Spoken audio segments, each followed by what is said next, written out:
crowd filing in at FedEx Field as the Ravens and Redskins captains have gathered at midfield for the coin toss. Week 2 of the preseason, and the coaches and players are ready to roll for John Harbaugh. It is a 5-game preseason win streak, undefeated last year in August and off to a 1-0 start. For Mike Shanahan, what a start in his Redskins debut as the Redskins showed the start of a new era, rolling over Buffalo in Week 1. But Shanahan knows it will be plenty of rebuilding to turn around the Redskins. For Cam Cameron, Week 2 is all about improving, and Cam has a clear idea of what improvement will look like tonight. Being a really good offense is not our primary goal. Our goal is to be the best team we can be, help this team win. And I'm going to measure this offense on how our team wins. And that's the important thing. The offenses have to know how to win. You can't get caught in the offensive stat game, and then think you're being measured strictly on your offensive stats, because the most important offensive stat is winning. Probably the easiest way to measure anything in the NFL, and that's how we do measure everything come September. But interesting cue to hear Cam Cameron talk about the importance of winning at this point in August. Well, certainly the mindset for this team, the expectations are high, and Cam Cameron understands that Joe Flacco has a lot of weapons around him, and it's about winning and knowing that you want to have that swagger even as early as August. Shane Graham, who handled the field goal kicking a week ago, will handle the kickoff duties tonight. And deep for the Washington Redskins will be the rookie running back Kalen Williams. And we are underway, Week 2 of the preseason. Williams takes it almost out of the end zone before he has a second thought and stops with an inch to spare. So Donovan McNabb will be at the helm for his second week as the Redskins quarterback. It takes some getting used to watching McNabb in red instead of green. A year ago, throwing for more than 3,500 yards in his final season in Philadelphia. And he arrives in Washington with enormous expectations. You don't bring in an 11-year veteran and start talking about a long-term rebuilding plan. McNabb, a winner, wants to win right away. Larry Johnson is in the backfield for the first time for the Washington Redskins this summer. Backs in the eye. And Johnson will test the Ravens defense on first down, tries to get around the edge, and Jared Johnson forces him out of bounds along with Dewan Landry after a gain of a couple. Up front for the Washington Redskins, you want to focus on the left tackle. That's their first-round draft pick, Trent Williams. He is big, he is aggressive, and he has impressed the Redskins coaches. See how he fares against this Ravens defense tonight.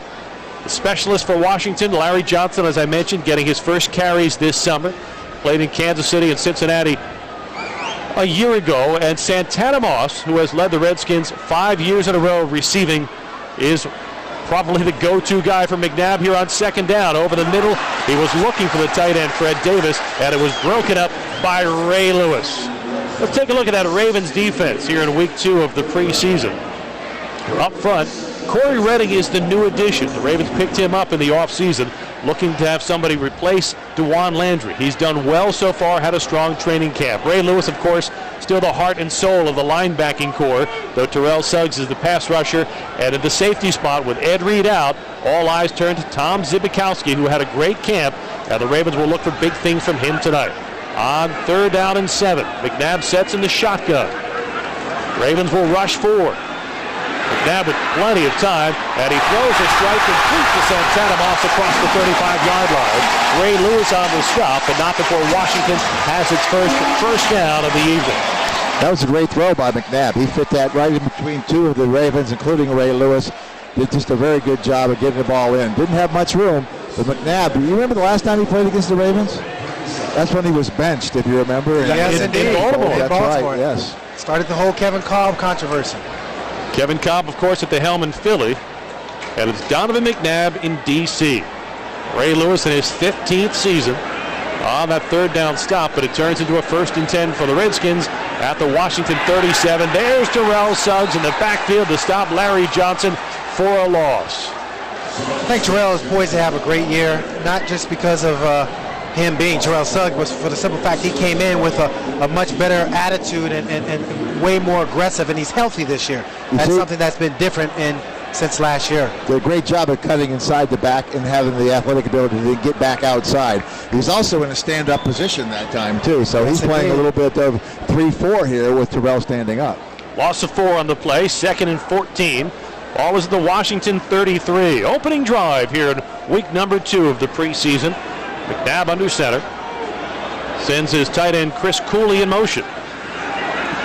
Quick out, incomplete. He was looking for his fullback Mike Sellers, and that's where you see Donovan McNabb still not comfortable with this Redskins offense. It's going to take some time to get the chemistry and develop with Donovan McNabb, and this offensive scheme for him. Certainly Kyle Shanahan is trying to put in plays that's going to be available to Donovan to be successful at, but it is going to take that time, and that's why you have the preseason to get on the same page with your receiving corps. McNabb in his 12th season, he is on the plus side of 30. His coordinator, Kyle Shanahan, is only 30. Ever play for a coordinator younger than you? No. Clinton Portis has checked into the Redskins backfield as McNabb sets in the shotgun. Ravens showing blitz, and here it comes. A rookie Nakamura close again. McNabb complete to Chris Cooley, who's pulled down by Tavares Gooden, but not until Cooley gets just enough yardage for the first down. Boy, you hate to give up the first down when you got him 3rd and 13, but he was able to buy time by sprinting out, and Cooley just happened to be doing an in-and-out pattern on Tavares Gooden and was able to separate from him on the same side he was rolling out. Pure veteran experience as McNabb felt the pressure, bought himself time. And they completed the pass as the Ravens linebacking core was closing in on him. A rookie doesn't do that, a Pro Bowler does. First down for the Redskins. Speaking of rookies.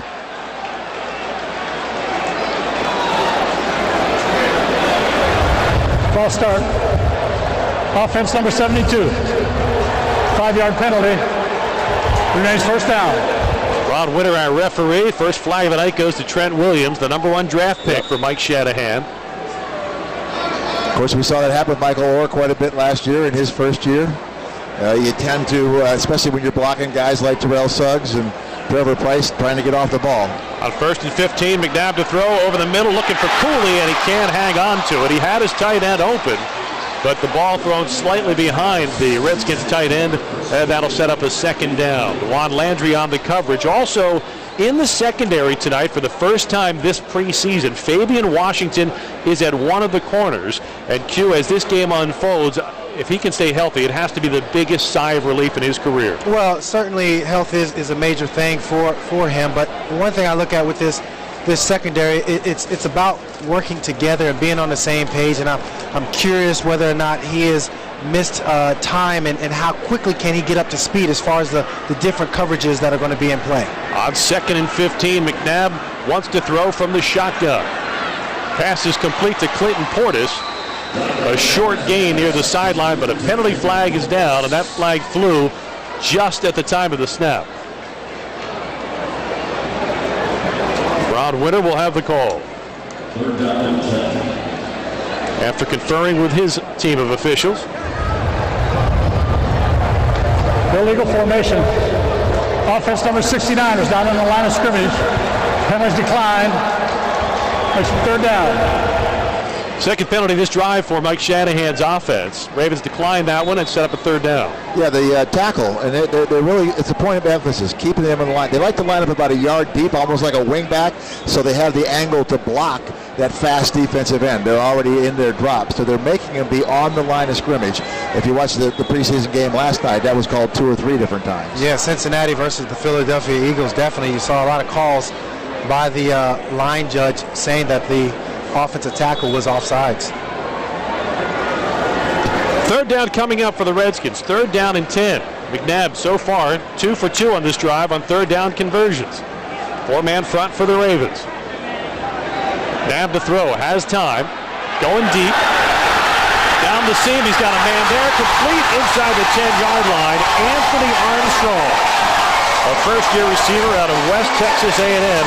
He got deep on the Ravens secondary, and if McNabb had led him a little farther, John Harbaugh would have looked at his defensive secondary giving up a touchdown instead of a big play. Yeah, again, this is Donovan McNabb. He's going to be more aggressive than what the secondary is used to seeing, and of course, Juwan Landry just allowed the receiver to get behind him on a big post route you talk about knowing your assignments, and that looked like it was a busted assignment by Dewan Landry. A 45-yard gain on third down, a fresh set of downs for the Redskins in the Heinz red zone on first down. Carrier will gain no yards for Larry Johnson. And the Redskins will look at a second down and goal. A lot of times when you have a receiver and you're playing him in and out, they can split you. You keep waiting for him to make that inside move, and they run right by both of you. And I think that's what happened to Dewan Landry on that one. Yeah, Travis Fisher also didn't respect the fact that, you know what, first thing you got to realize and take away as a cornerback is a deep play threat, and he certainly didn't help out Dewan Landry on that one. Johnson, the lone back. Down to throw on second and goal. With time, wobbler, caught. Fred Davis back in the end zone. Foot on the chalk. Incomplete. If McNabb had thrown a tighter spiral, the Redskins might have had 6. Yeah, that was the very back of the end zone. I mean, I thought that was going out of the end zone when he threw it. And Fred Davis, a good-sized tight end, almost came up with that ball, but just couldn't quite keep the ball in his hands as he tried to keep his feet in bounds. Redskins 4th best in the NFL a year ago in the red zone, giving up a little under 42% of the time touchdowns. See if they can continue that trend here as it is 3rd and goal from the 7. The Ravens, rather, were the 4th best red zone defense. And Donovan McNabb will take a timeout to talk things over with his offensive coordinator.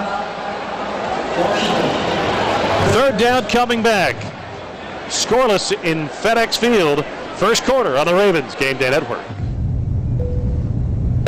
Sorry, you're wearing face paint on an airplane. Team pride. Big Ravens game today. And you're also wearing huge foam fingers on both your hands. Oh yeah. Look, I can recline and still reach my laptop. See? Oh.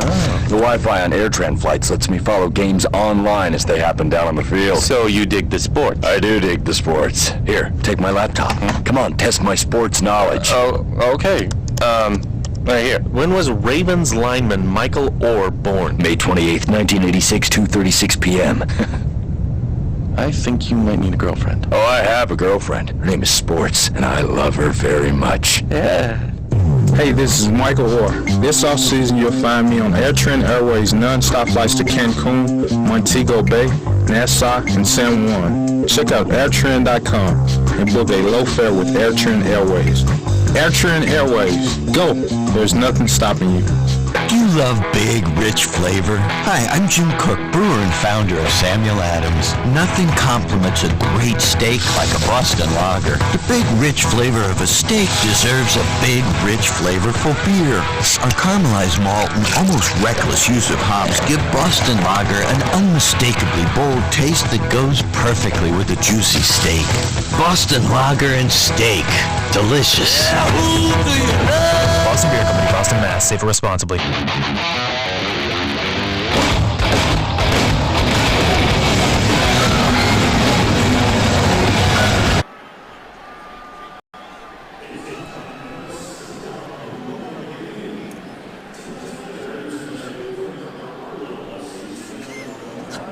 Did he get it? Did he get it? Huh? Did he get it? No, he didn't get it. They can't. What happened?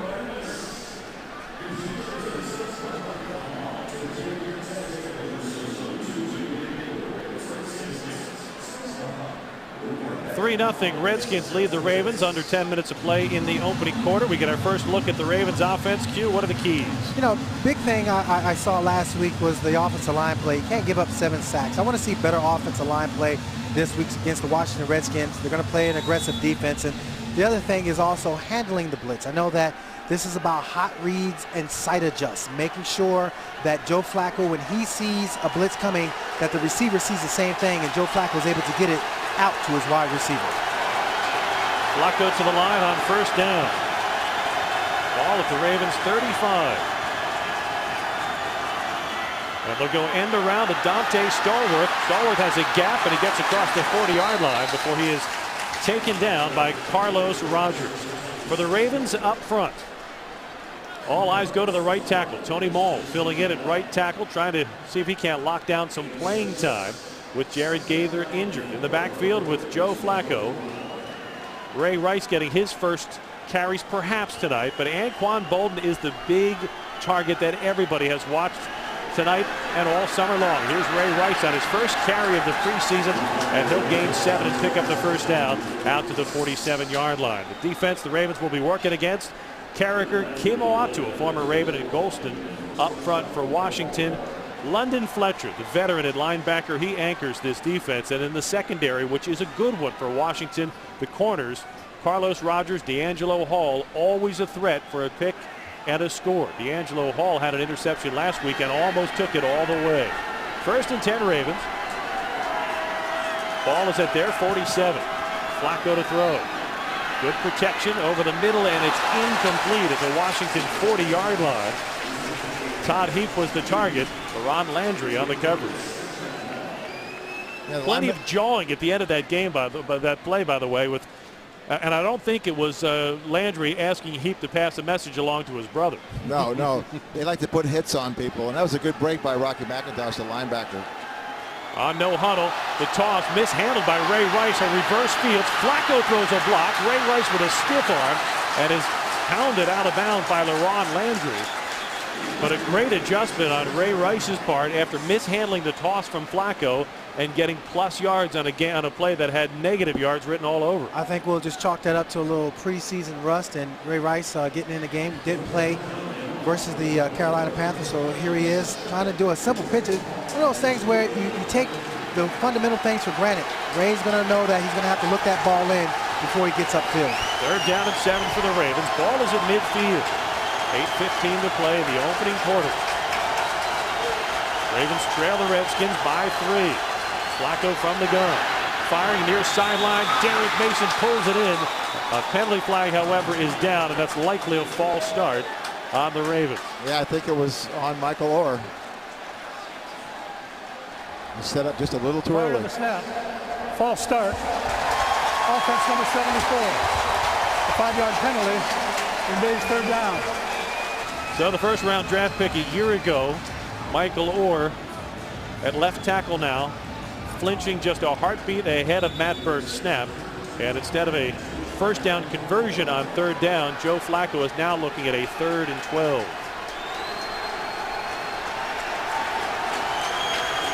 Rice will join Flacco in the backfield.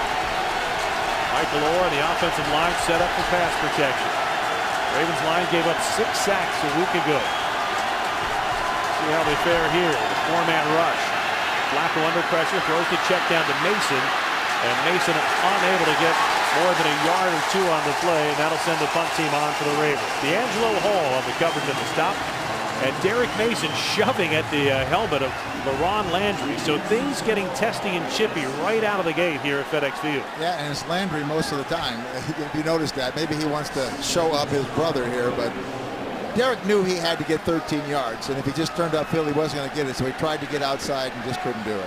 I'm actually kind of surprised that Derek didn't do a better move and just go ahead and get upfield, get the yards you can. Sam Cook on the punt for the first time tonight. He'll punt it deep to Brandon Banks. And the Redskins will take over when we come back. 7:04 to play, first quarter. Ravens trail by 3 on the Ravens Game Day Network. 7:04 to play, first quarter. Ravens trail the Redskins 3-0. The Ravens and Miller Lite invite you to celebrate Countdown to Kickoff Week. Thursday night, September 9th, hang out at the Power Plant Live for a free 21 and over concert featuring Buck Cherry. On Friday the 10th, there's a bar tour with the Ravens cheerleaders in Poe. Go to BaltimoreRavens.com for more details. After that last Ravens drive, Derek Mason, LaRon Landry in a shoving match. Things get testy here at FedEx. Good. That's good to see. This isn't just a regular old preseason game. It's a little blood everybody want to go ahead and spill out there. On first down for the Redskins 7. Larry Johnson with a gain out to about the 10-yard line. Pickup of 3. Redskins opened this game with a 13-play drive. So, Stan, I'm sure Greg Madison is already thinking some adjustments to see if he can't stop McNabb. Well, they got to adjust on 3rd down. They gave up 3rd down. 3 third downs at least during that drive. I mean, 3rd and long.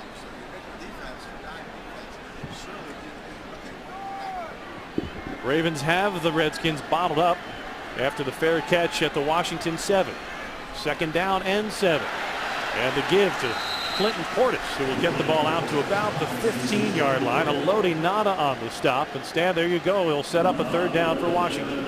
Yeah, this is another test. Are they going to give up another third down? I mean, that's a key. Get off the field when you can get off the field. I mean, anybody that's ever played defense knows you have to win third down. Of course, you got to win first, too, all that stuff. But when you get them a chance to get them into punting the football back to you, you got to make them do it. Redskins 3 of 4 on third down conversions here in the first quarter. Just under 6 minutes to play in the opening quarter. Third down and 3 for Washington. McNabb out of the shotgun. Ravens rush only 3. McNabb with time. The swing pass incomplete. He wanted Clinton Portis, but he let him a step too far. At that time, the Ravens defense forces Washington's offense 3 and out. Yeah, good underneath coverage on Santana Moss. They wanted him on a quick out at the top, and Terrell Suggs dropped right underneath it, and he had to go back to the flare. I don't think he'd have made it. I don't think he had a shot at making it, even if he catches it. Yeah, no, not at all. I think this Ravens defense, they're settling in and they're realizing their assignments, and they're doing it flawlessly on this particular drive. Great field position opportunity as Josh Bidwell will punt from the goal line. Tom Zibikowski awaits the Bidwell punt. Bidwell hits a missile that will hang, fielding cleanly, and Zibikowski with nowhere to run is taken down by Fred Davis, who had the perfect coverage for the Redskins. 5:36 to play in the opening quarter. Take 2 for the Ravens offense. They trail 3-0 on the Ravens Game Day Network. Ravens trail the Redskins 3-0. 5:36 to play in the opening quarter. Joe Flacco on the offense. 5-play drive on that first possession, looking to do better here on take 2. Joe Flacco has already played his way into history. He is one of only 4 quarterbacks to lead his team to the playoffs in the first 2 seasons of his career, joining Ben Roethlisberger, Bernie Kosar, and Dan Marino. Now trying to lead the Ravens this year, of course, to the playoffs for the first time in 3 straight years. On first down from the Ravens 37. Flacco, quick toss to Todd Heap, and he's chopped off his feet as he crosses the 43-yard line. Joe Flacco talked to us earlier in training camp about the impact that Jim Zorn is bringing to his game, with Zorn now the former Redskins head coach in a first-year role as Flacco's quarterbacks coach. He definitely, wants you to try hard at doing things that he's teaching you to do, and some of the things are pretty crazy, but I think he goes about it great. He goes about it in a way that makes you want to try anything. Even if it's out of this world crazy. He approaches it in a manner that you want to really go out there and give it your all and try it. Well, fortunately for the Ravens, they give it their all on that play while we were listening to Joe Flacco. Ray Rice with the carry and fumble as he reached midfield. Anquan Bolden falls on the fumble, so the Ravens get the first down and keep the drive alive. But Q, I'm getting worried about fumbles. 4 fumbles last week and now 2 tonight, both by Ray Rice. Yeah, you have to be concerned with the ball being on the ground. And again, Ray Rice being in his first game action, that's something that he's going to have to clean up before the regular season. 1st and 10 from midfield. Flacco to throw. Firing. And he one hop it at the 40-yard line, looking for Derek Mason, and Mason had to take it off the turf. Incomplete. So far, I don't see the rhythm that this offense is supposed to have. I don't see the dynamic play. I don't see the smoothness of this offense. That's something that is concerning, even though it's early in the game. Stan, thoughts that come to mind for me is you break training camp one day, you play a game the next day. I honestly anticipated a rocky start to this game because of that. It's a little lot like when you first day of school and you have a game that day. It's a tough thing to do. You always have to overcome it. Yeah, breaking training camp and playing together, it doesn't always lead to concentration. Flacco from the shotgun on 2nd and 10 goes to the inside handoff, and Ray Rice trying to juke his way through the Redskins defense. He'll get a couple of yards down to about the Washington 46. London Fletcher on the stop for the Redskins, and it will set up a 3rd down and 5 with just a shade more than 4 minutes left in the opening quarter. Ray Rice talked this week, Q, about wanting to get that game feel, and I guess that translates into being hitting the way you don't hit in practice. Yeah, certainly in practice it's one tempo, one speed, and in the game it's quite another, and that's something that you have to get used to, and right now Ray Rice is figuring that out. Flacco will spread out the offense on 3rd and 5. Redskins rush 4. Flacco throws. His pass is deflected at the line of scrimmage. And the Ravens offense will stall for a 2nd time. Brian Orakpo, last year's #1 draft pick in Washington, knocks down the pass by Joe Flacco, and Flacco so far tonight 2 of 5 for 8 yards. That time pass protection good, but the pass alley blocked. Well, it might have been a good thing that he blocked it, because Carlos Rogers had broken in front of Anquan Bolden on that one, had read the route, and he may have had a good shot intercepting that. Sam Cook on the punt. Brandon Banks, who broke a 77-yard punt return for a touchdown a week ago, is deep for Washington. Cook goes with a rugby style end over end. Banks will let it bounce. And the Ravens will down it inside the 5-yard line as Marcus Smith hustles down to make the play on special teams. A little under 3.5 minutes of play, first quarter. Ravens trail 3-0. Defense coming back on the field. So, Stan, what are the defensive keys that you set out tonight? Well, cornerback has been a concern the whole way. So we'd like to see Kincary Williams have another good game at quarterback. Fabian Washington, how can he play coming off that knee injury? And then inside pressure. I think when you have a McNabb who likes to step up in the pocket, you really need that inside pressure to keep him from being able to do that. And the Ravens have the inside guys to do that, and they're going to have to do that with McNabb. They can't allow him to step up and throw the ball over the middle. Field position tilting in the Ravens' favor the last 2 drives. Let's see if the Ravens defense can keep the Redskins bottled up. Washington will start 1st and 10 from its 3-yard line. Backs in the eye. Larry Johnson, the deep back, and McNabb to throw out of his own end zone. Hit by Terrell Suggs, but escapes the sack. And the pass is bobbled and falls incomplete. Larry Johnson carrying that ball on his shoulder pads, couldn't reel it in. Jameel McClain was closing for what would have been an interception walk-in for a touchdown. It was almost, okay, I'm going to take it off the back of your jersey and walk in with it. If that had been one more bobble up, McClain would have had that. It's almost a safety, almost a touchdown. Instead, it's just 2nd down and 10. Veteran poise by McNabb. How he avoids a sack and a safety.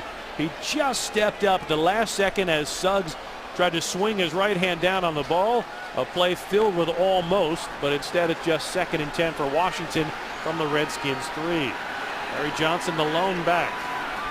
And McNabb again to throw out of the end zone. Fires over the middle. Chris Cooley wide open.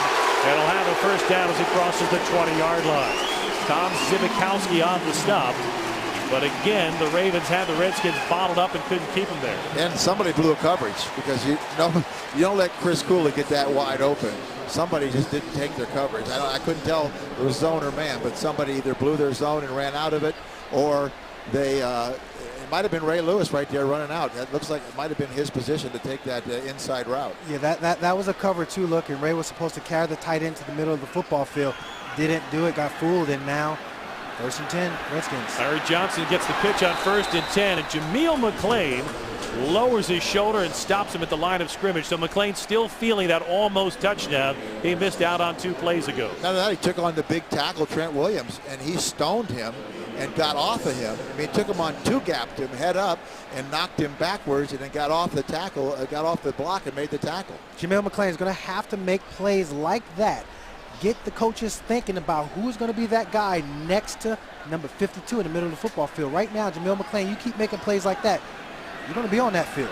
Clinton Portis checks in on 2nd down, gets the carry, and he's across the 30-yard line before the secondary again, led by Tom Zibikowski, mixed in with Prince Miller.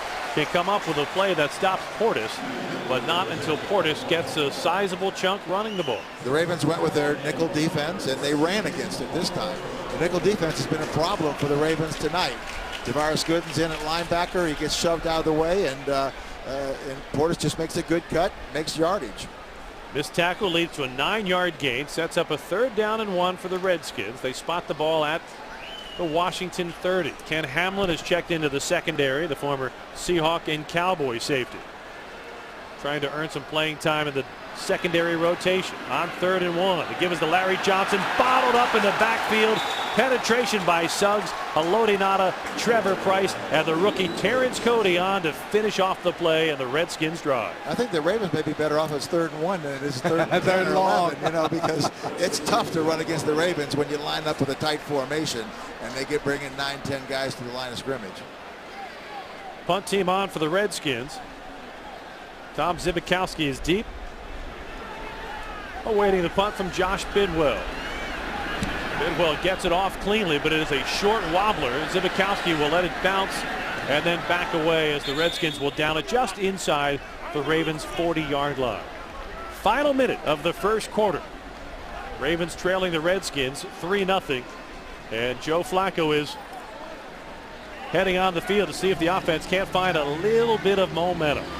Listen, the 2010-2011 Ravens cheerleader calendar is now on sale, featuring 39 stunning Ravens cheerleaders photographed on location in the Bahamas. Get your copy at BaltimoreRavenStore.com or on game days and at cheerleader appearances for only $15 before the calendars are gone. 1st and 10 Ravens. Ball is at their 41. Flacco sends Anquan Bolden in motion and throws under pressure underneath to Ray Rice, and Rice across midfield before he is taken down by Brian Arakpo. Good check down by Joe Flacco. It was nice check down, nice call by Cam Cameron. Cam Cameron is one of those play callers that play call by feel, and he felt that, you know, for this drive, let Joe get out there, make an easy throw, pitch and catch to Ray Rice, let Ray get his rhythm, and certainly they did that on that play. Yeah, they actually faked the ball to Ray Rice and then threw it to him out of the backfield. Usually when you fake it to one way, the quarterback rolls the opposite way on sort of a bootleg or waggle. This time he rolled actually behind the fake and got Ray in the flat. Final seconds come off the clock to end the first quarter. 1 quarter in the books, and the Ravens trail the Washington Redskins 3-0. So we'll see if the Ravens offense cannot get a little bit more going. The defense spotty in the secondary, but strong on the run defense in the first quarter. Joe Flacco and his receivers yet to get the big play going. Maybe we'll see it in the second quarter here on the Ravens Game Day Network. Start of the second quarter at FedEx Field. Ravens trailing the Redskins 3-0. Bill Tessendorf taking a look at the left foot of defensive lineman Corey Redding. 1st and 10 for the Ravens. Flacco looking to throw the screen. He goes to Jameel, check that to LaRon McClain, and McClain barrels his way across the Redskins' 40-yard line. Ben Grubbs with the lead block. Kendrick Golston with the stop. And now it looks, Q, like the Ravens offense starting to feel a little bit of that cohesiveness they lacked in the first quarter. Again, to take the pressure off of Joe and company, go ahead, throw a little screen pass out there. It's a nice, easy, safe play. It gives them an opportunity to move the chains, put them in 2nd and short. Ravens are going to go no huddle, but they're going to have to wait for the call. A flag down on the play. This will likely be illegal formation or false start. Delay game. Defense number 59 keeps the ball after it's marked ready for play, preventing the offense from putting the ball in play. A 5-yard penalty results in a 1st down. Not the penalty you expect on London Fletcher, a guy who's been in this league for 12 years. Well, that's or why maybe that is why exactly he did it. Right. Yeah, he usually gets away with that because they were going no huddle. He wanted to buy some time for the defense, so he accidentally tripped over the football. Oh, yeah. And kicked it out of bounds. They didn't believe caught it was accidental. Ron Winter not falling for that. Penalty moves the ball to the Redskins 35. 1st and 10. Flacco on play action with time. Now throwing near sideline as well off the mark. Derek Mason was covered blanket style on the play by Kareem Moore. So Joe Flacco just put the ball out of bounds. Yeah, there was a double move by Derek Mason and tried to get behind the corner, and this is one of those plays where playing actually a cover 2 man, and it would have worked if it was just man-to-man, but versus cover 2 man, it's more of a difficult route to do a double move on. Yeah, it was basically a 1-man pattern, and when he saw the guy over the top, he just threw it away. Yeah, very smart by Joe. 14:15 to play in the first half. Ravens looking for their first points. 2nd and 10 from the Washington 35. Flacco throwing at the numbers. Anquan Bolden has it inside the 15-yard line, but a penalty flag down back at the line of scrimmage. This one could be against Washington. The Redskins may have jumped the gun. Preliminary signal is offsides Washington. Offside. Defense number 98. That penalty is declined. Result of the play is a 1st down. Brian Arakpo, the guilty party. Despite the offsides, Flacco with a quick release, and it goes to Anquan Bolden inside the numbers. He is so tough inside the numbers. He has the toughness of a tight end, and he gets the Ravens in the Heinz red zone for the first time tonight. 1st and 10 for the Redskins 14. Bolden in motion. Flacco to throw, has time, throws under coverage, deflected and almost intercepted. It went through the hands of LaRon McClain. And then fortunately for the Ravens, it also went through the hands of Andre Carter of the Redskins. Looked like Joe was trying to get it out to Anquan Bolden. Didn't find him there. And yes, smartly checked down the ball to LaRon, and LaRon simply just missed the play. I think he may have thrown a little bit hard trying to get it to him just over top. He threw it a little bit hard and high. That was a tough catch. Joe did have a little bit of out zip on that ball. 2nd and 10 Ravens. Ball at the Redskin 14. Flacco again to throw. Swings it out to McClain. And McClain with a shoulder will force the ball down to about the 10-yard line. It's LaRon Landry on the stop. So Cam Cameron now facing a 3rd down call. It'll be 3rd down and 6. Q, what's he pick off the play sheet?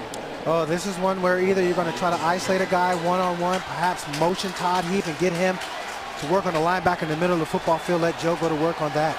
Yeah, I wouldn't be surprised to see something over the middle. Trying to get him, in those seams. Try to throw to somebody tall like Todd Heap in the middle. With an injured Redskin down just in front of the Washington sideline. LaRon Landry shaken up on that last play. The training staff has come out to take a look at him. They're looking at his right leg. Possibly cramps. The way they're stretching him out. We'll get an update on him when we come back. Ravens have it. 3rd and 6. Looking for their first points on the Ravens Game Day Network. After the injury break, the Ravens will have it 3rd down and 6 from the Redskins 10-yard line. Anquan Bolden in motion. Flacco to throw. Under blitz pressure. Check down pass. Mason has it, but he will be bottled up shy of about the 8-yard line. A gain of only 2. And that means the special teams will have to come on as Cam Cameron's offense cannot cash in with a red zone touchdown. It's always a point of emphasis, that red zone percentage too. Percentage of touchdowns, not scores, but touchdowns. You want to get down, you want to take advantage of that situation. You don't get so many opportunities. Billy Cundiff on to attempt his first field goal try of the preseason. A year ago, Cundiff 18 for 23 as he came to the Ravens mid-season. Sam Cook will hold it. 26-yard try. And Cundiff 1 for 1 in the preseason. Just under 12 minutes to play in the first half, and we are now all tied at 3 apiece on the Billy Cundiff field goal. The Ravens have knotted it here on the Ravens Game Day Network. All tied at 3 at FedEx Field as the Ravens saw their biggest play of the night from Anquan Bolden. 21-yard reception that moved the drive downfield, then Billy Cundiff connecting on a 26-yard field goal, and that's where we stand, tied at 3 apiece. The Geico scoring drive, 6 plays. Check that, 8 plays, 52 yards. It took a little more than 3.5 minutes to get the ball downfield. And Joe Flacco in the offense getting his first points of the game on the board. But it comes after the Ravens failed to convert on 3rd down in the red zone. Kickoff received by Caleb Williams. Takes it out of the end zone across the 20. And he will be bottled up shy of the 25-yard line. The Redskins will have the ball with 11:51 to play here in the first half. We are all tied at 3. A penalty flag on the play. We'll get that when we come back on the Ravens Game Day. Just under 12 minutes to play in the first half. We are all tied at 3 at FedEx Field. Don't forget, you can bring the NFL to you wherever you are with NFL Mobile. Watch live coverage of NFL games on Thursday and Sunday nights, or catch NFL Red Zone with every touchdown from every Sunday afternoon game. To download, text NFL to 8915 or visit VerizonWireless.com/NFL. Activation, early termination, and other fees apply. As the Ravens have now put training camp behind them, a record crowd of more than 112,000 turned out in Westminster, and you just never know who will show up in that crowd. Ralph Friedgen among the coaches to pay a visit.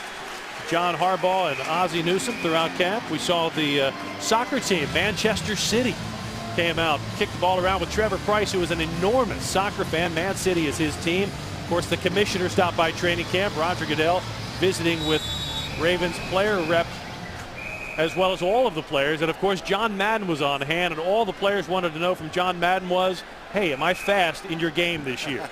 It's all about Madden 11. 1st and 10 Redskins. Penalty on the kickoff backs the ball up inside their 15, and they go to the ground game. And Larry Johnson has very little room to run, gets the ball out to about the 15, gain of maybe 2 on the play. I think they're starting to figure out this zone blocking scheme the Redskins run, and the Redskins are having a difficult time really against this Ravens scheme that knows with this zone blocking scheme we can penetrate upfield and be disruptive, and that's what we're seeing right now. Injured player for the Redskins is fullback Mike Sellers. He is an integral part of their backfield. The training staff has come out on the field to take a look at Mike Sellers. We'll get an update on his condition when we come back. We're all tied at 3, 11:39 to play first half on the Ravens Game Day Network. Tied at 3 with 11:39 to play in the first half. Mike Sellers making his way to the sideline after getting tangled up on that last play. It's like Donnell Ellerby with the first hit, and the hitting is the big part of the Ravens' run defense so far tonight. Yeah, no doubt he gets jacked up, and then Trevor Price, I think, and Kelly Gregg fall on his leg. He gets spun around, but that was his fault because he should have been in a much better position to make that block on the linebacker. The linebacker got under his pads, and that's the key in football. Yeah, absolutely. Bad technique, and that's a lot of tonnage that's falling on your leg. Clinton Portis all by himself in the backfield. Donovan McNabb settles under center on a 2nd down and 8. McNabb to throw. Down the middle, seam route, caught Santana Moss, and it'll be down at the 40-yard line of the Ravens. And the Redskins now with about 130 yards passing here in the first half against only 16 yards rushing. It looks at one level, guys like Donovan McNabb has brought the spirit of his old Eagles offense to D.C. Yeah, McClain just got a slow drop on that, and then he had to turn and spin to try to catch up with Moss. If he'd have gotten out there quicker, then he wouldn't have had to do that. So, yeah, he's just got to get his feet moving. Got to trust your instincts. You see what you see. You know what you know. You just got to trust it and do it. 31-yard gain gives McNabb fresh set of downs. Time to throw. Looking deep down the numbers, and it is intercepted. Picked off by Kerry Washington, bringing it back. He's at midfield. Redskins territory, 40-yard line. That'll be taken down there as Kerry Williams comes up with the interception for a 2nd game in a row. And suddenly the former Tennessee Titan is on the radar screen. A pileup at the end of the play. Ball apparently came loose, but the official signal, Ravens ball. As soon as there was some difficulty with this passing defense, you see the Ravens step up and make a great play. Santana Moss was going to be the recipient of Donovan McNabb pass, but Kerry Williams really just made a great break on it, trusted his keys. Again, this is about instincts, about knowing where you are and making plays, and that's what Kerry Williams did on this particular play. And the ball was underthrown, and he just made a good break underneath it. That's twice now we've seen McNabb throw behind the receiver and almost get intercepted by Fabian Washington in the end zone, and then on this long pass. Turnover differential for the Ravens, a major factor. They were 4th best in the NFL. Flacco takes over, end around, goes to Dante Stallworth, looking for the afterburner, but he will be taken down shy of the sideline. No gain on the play, though he ran about 50 yards on that particular snap. I'm hoping Cam knows something that we don't know. Maybe he's setting up a double reverse or a throwback to the quarterback or something, because this Redskins defense is not really a fast-flowing move to the ball defense, and usually you would run a reverse and you have that fast-flowing style of defense. I just don't see it tonight, so I'm kind of curious why the double reverse, or why the reverse. Ron McClain, the lone back, as Todd Heap goes in motion. Flacco fires it. Dante Stallworth, and Stallworth loses the ball after the reception. It's knocked around, and the Redskins say they've come up with it, and the officials concur. So Dante Stallworth looked like he had a first down on the reception, but then lost control of the ball, and he turns it over right back to the Redskins after Washington turned it over on the interception. It was LaRon Landry's hit that forced the ball loose. And Q, when we talked to Dante Stallworth, you know, he slipped on that same route last week. Yeah, and you were talking to him about that being anxious. That time he made a good cut, but he didn't secure the ball. He got hit from the inside with the ball on the inside. I still think he's trying to get his football legs underneath him and trying to be a better route runner as well as finish plays like this. It's going to take a little time. He was out for a whole year.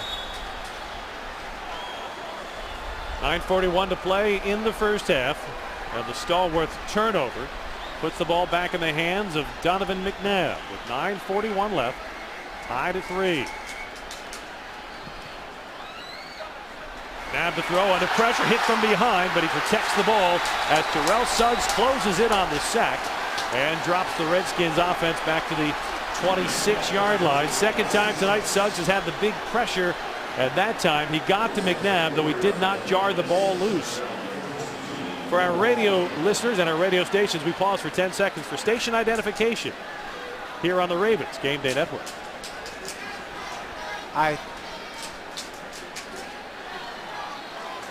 9:16 to play in the first half. All tied at 3. Second down coming up. After the Terrell Suggs sack, it's 2nd and 14 for Donovan McNabb. Clinton Portis in the backfield. McNabb fakes the handoff, throws down the seam, and it's intercepted. Dropped by DeJuan Landry, who had a perfect break on the ball. It was intended for Chris Cooley, and Landry had that one read. I think he knew that play from the break of the huddle. Could have been back-to-back turnovers by the Landry brothers there. Caused one by the Washington Redskins to run, and then DeJuan just should have had that football. Made a great break underneath Cooley and just could not catch the football. Again, this is another cover 2 look, but now we're also seeing the secondary step up and being more proactive, being more instinctual, as opposed to saying, okay, Donovan, where are you going? And Donovan picking them apart. Now they're being more aggressive and taking it to the receiving corps. Sets up a 3rd down and 14. Nab to throw. Wants it all. Going deep down the numbers. And he overthrows his target, Anthony Armstrong, who had slipped behind the secondary. So after going 3 for 3 on 3rd down to open this game, McNabb and the Redskins now 0 for their last 4 on 13. And he had his man wide open as Anthony Armstrong got behind Travis Fisher. Yeah, Travis Fisher bit hard on that double move. Donovan McNabb needed to put a little bit more air onto that ball. That would have been a completion. Travis Fisher has to trust his technique. Can't get caught up in the double move. Josh Bidwell punts the ball away. Tom Zibikowski settles under it inside the Ravens 30. Slips a couple of tackles and then is taken down at the 30-yard line. Joe Flacco and the offense take over when we come back. All tied at 3. 8:37 to play in the first half on the Ravens Game Day Network. Final 2 minutes of the first half. Ravens up 10-3. For the veterans like Derek Mason, Joe Flacco, LaRon McClain, the work night probably already in the books. And plenty of smiles as the veterans leave with a 7-point lead. Battle of the Beltways or not, preseason or not, at the end of your work night, Q, as a veteran, you want to have the lead. You want to have the lead. There's a sense of pride that you go out there on the field, you want to put your best foot forward, and certainly you don't want to be sitting there on the losing end of things, even if it is a preseason game and meaningless. On 1st and 10 from the Ravens 24, Mark Bolger quick out to Todd Heap, but he'll only net a couple of yards on the play. Rocky McIntosh on the stop at the 27. This is a valuable time to have a quarterback like a Mark Bolger in when you're running your 2-minute offense. He's certainly going to have a ton of experience, going to be able to get guys in the right position, and his composure throwing the football around is what's at a premium. 2-time Pro Bowl quarterback will throw from the shotgun on 2nd down, firing down the far sideline. Caught. Dante Stallworth gets out of bounds, and he will stop the clock with 1:28 left in the half. Did you see how quickly he got rid of that football? Zoom! It was out. I mean, literally, Dante Stallworth turns his head around. Boom, right there. Ball's right there. That's what you get with a backup quarterback. He just sensed that he felt the defense. He's seen it 1,001 times as a starter in this football league, and that's what you're going to get. You're going to get the ball out very quickly. You're going to get an opportunity to make a big play down the football field.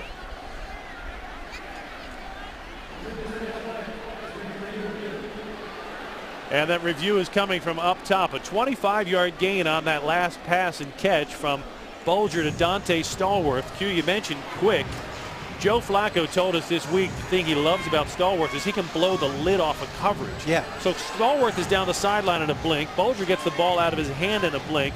And what they're checking in the booth is whether or not Stallworth had both of his feet in bounds and control of the ball before he stepped out of the bounds. As we take a look at the replay, it looks like Dante Stallworth gets 3 steps down after he possesses the ball. At least 2 clean steps in, so I think this will stand as a first down.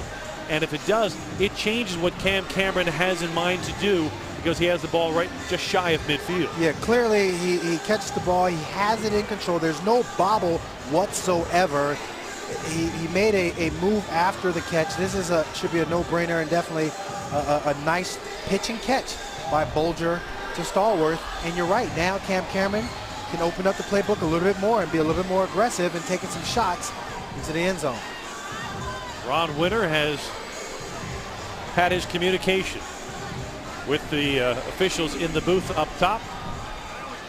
And we'll find out whether or not that pass to Dante Stallworth will stand or not. It's out of the coach's hands in the final 2 minutes.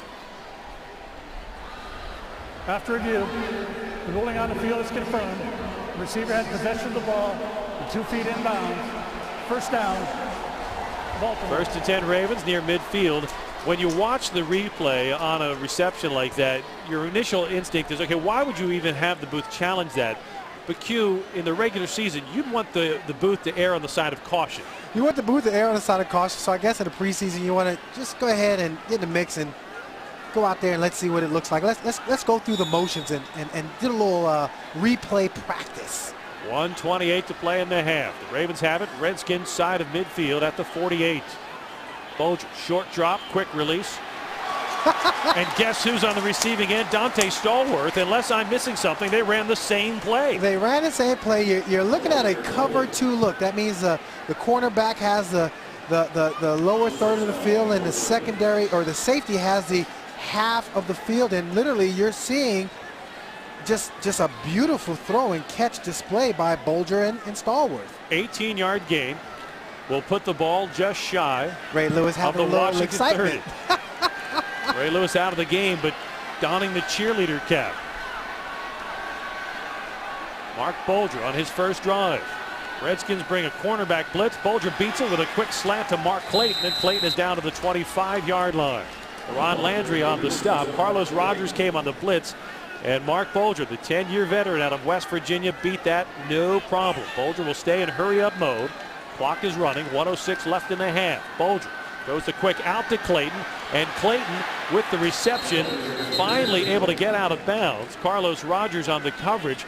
That time Mark Clayton, Q, almost forgot what situation he was in and tried to cut back and then realized I got to stop the clock. Yeah, that was a smart move, and that's a veteran move. That comes with experience, knowing the time, knowing the score of the game and the situation that you're in. And great job by catching the ball, but I got to get out of bounds. It's a 2-minute drill. Stops the clock with 59 seconds left. Gives Mark Bulger a 3rd down and 3. The ball is at the Redskins 24. Bulger 5 of 5 on his first drive tonight for 52 yards. See if he can pick up the first down here from the shotgun.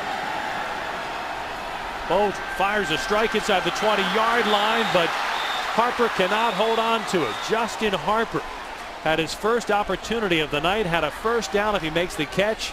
He doesn't, and the drive stalls as Justin Harper watches a golden opportunity to impress the coaches. A guy who has to make the team with big plays fails to make the reception on what would have been a first down pickup. So instead, it's Billy Cundiff on to attempt a 42-yard try from the left hash mark. While you wanted to see a touchdown, I don't know it's a bad thing to see pressure on the kickers here late in the first half. It's good for the kickers. I'm kind of biased towards the wide receivers. Cundiff's kick. It is long enough, and it is good. Just squeezes it inside the upright. And with 49 seconds left in the half, the Ravens now extend their lead to 10 points, 13-3. What a start to the night for Mark Bulger. He came in after Joe Flacco had the run of most of the first half. And I thought Cam Cameron, even with a veteran, did a very smart thing. He didn't have him throwing the ball downfield until he got a sweat going. Yeah, absolutely. Well, I think Mark Bulger understands the tempo of a 2-minute drill, and knowing that, look, I'm going to have to make some plays. Threw it in a tight window, a cover 2 look, which is where you're playing half of the field, and there's a window on the sideline that you can get the ball to your wide receiver. Got the ball out very quickly.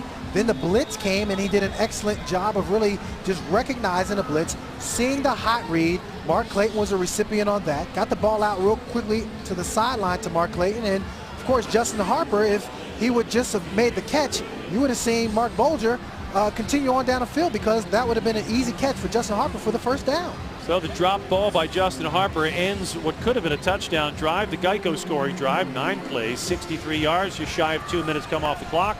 And the Ravens cap it with a 42-yard Billy Cundiff field goal. Cundiff will handle the kickoff duties. Cundiff 2 for 2 tonight. 1 from 26, 1 from 42. Keelan Williams deep for the Redskins.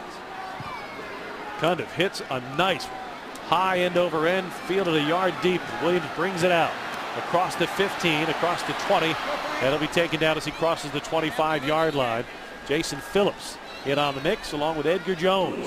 Final minute, first half, 44 seconds left to play in the second quarter. Ravens lead it 13-3 in a game that started rather slowly for the Ravens offense, as well as the defense, especially the secondary. Things really picked up for Joe Flacco and Cam Cameron, and I think the turning point in this first half was the 51-yard run by Haruki Nakamura on the fake punt that just energized the Ravens sideline. It is all about energizing. It's all about gaining momentum and holding on to it. Jerry Rossberg called the perfect play, and it was executed perfectly by Haruki Nakamura. Donovan McNabb likely in the final minute of his work tonight. 44 seconds left in the half. McNabb over the middle, and it is incomplete through the hands of Devin Thomas, who was open for the first down. And nobody can blame the weather, as we did a week ago, for drop balls and fumbles. Yeah, Devin Thomas, he's trying to make an impression on Donovan McNabb. You want to make an impression, catch the football. That was a nice pitch and catch.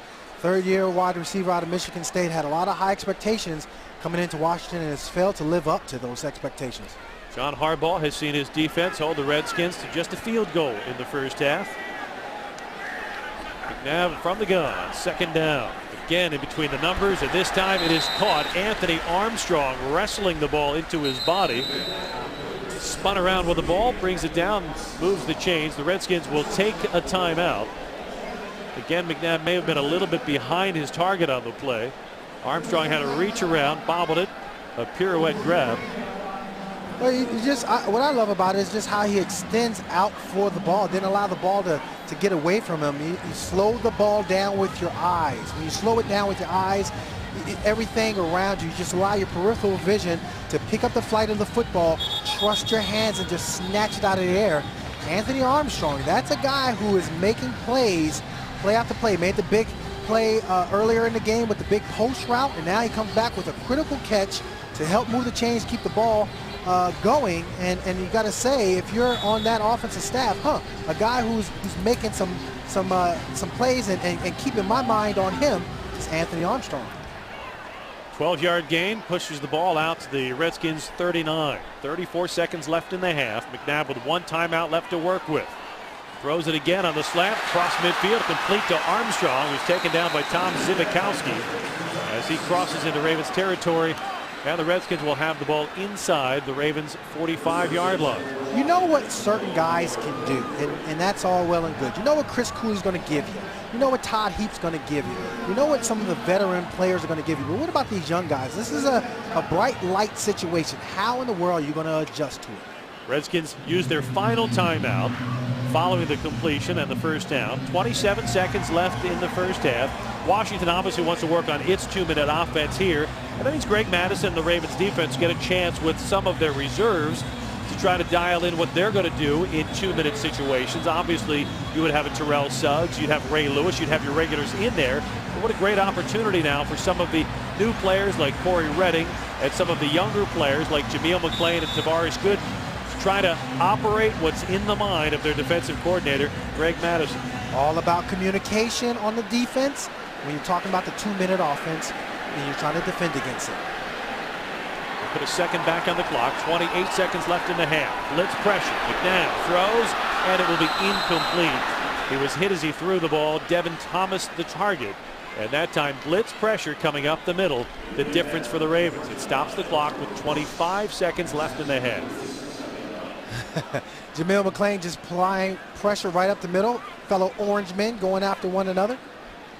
Made this team a couple of years ago as an undrafted rookie free agent, trying to make a much bigger impact, and he's trying to become a starter. He's fighting Donnell Ellerbe for that job, along with Tavares Gooden. Donnell Ellerbe, last year's addition as the undrafted rookie free agent. Second down and 10. 25 seconds left in the half. McNabb, again the slant pattern, and it is caught at the 30-yard line. Devin Thomas holds on. And McNabb hurries the Redskins to the line. He'll turf the ball here and try to stop the clock. They're going to challenge it. But they are going to challenge this one from the booth, whether he had a reception. Ron Winter echoing your sentiment. And again, if this is the regular season, let's say a playoff position is on the line, you want the booth to take another look at this play. Because as we look at the replay, I'm not so sure Devin Thomas had complete grasp on that ball. He double caught it, The question will be whether he had his hands under the ball before the play came to an end. Absolutely. You want to see whether or not the receiver secures the ball all the way to the ground, and if any part of that ball touched the ground, then basically it's an incomplete pass. But if his hand is underneath the ball and he has control of it, they're going to give him that catch. Well, Ron Winter goes under the hood to take another look at that play. One of the things that Mike Shanahan has to feel really confident about, and one of the things John Harbaugh wants to get his defense up to speed on, is working against a savvy quarterback. Last week, the Ravens were going against inexperienced quarterbacks and rookie quarterbacks. Nothing inexperienced, nothing rookie in Mike Shanahan's offense with Donovan McNabb. He's done so many little things. He's avoided some sacks. On that last play, he got his offensive line up to the line of scrimmage, trying not only to turf the ball and stop the clock, but also to avoid a booth review. Yeah, absolutely. And this is what's going to make your team better. You know, you're trying to prepare for the regular season. And you know, truth be told, I think Mark Sanchez is still wet behind the ears. He's not a full-fledged veteran quarterback as of yet. So this is going to give you some good experience to work with against a guy like a Donovan McNabb. And then also in the second half, you're going to be going up against another veteran in Rex Grossman, who is in his 8th year in the league. So this is a good measuring stick for this defensive staff. Donovan McNabb has been very impressive, I think, in his first 2 games as a Washington Redskin. Difficult to make that transition. If that last completion by McNabb holds, Washington will have the ball at the Ravens' 29-yard line. Still some conversation going on by the replay booth. Now Ron Winter has his decision. If the play holds, the Redskins are in field goal territory. If the play doesn't hold, a little different scenario for Mike Shanahan and his offense. Here's Ron Winter. After review, the ruling on the field stands. It'll be a first down. The game clock will start on the ready for play. Redskins have no timeouts remaining. John Harbaugh is going to want his cornerback to take away the sidelines so that the Redskins can't get the ball out of bounds. 1st and 10 Washington, ball at the Ravens 29. 11 seconds left in the half. No timeouts remaining for Washington.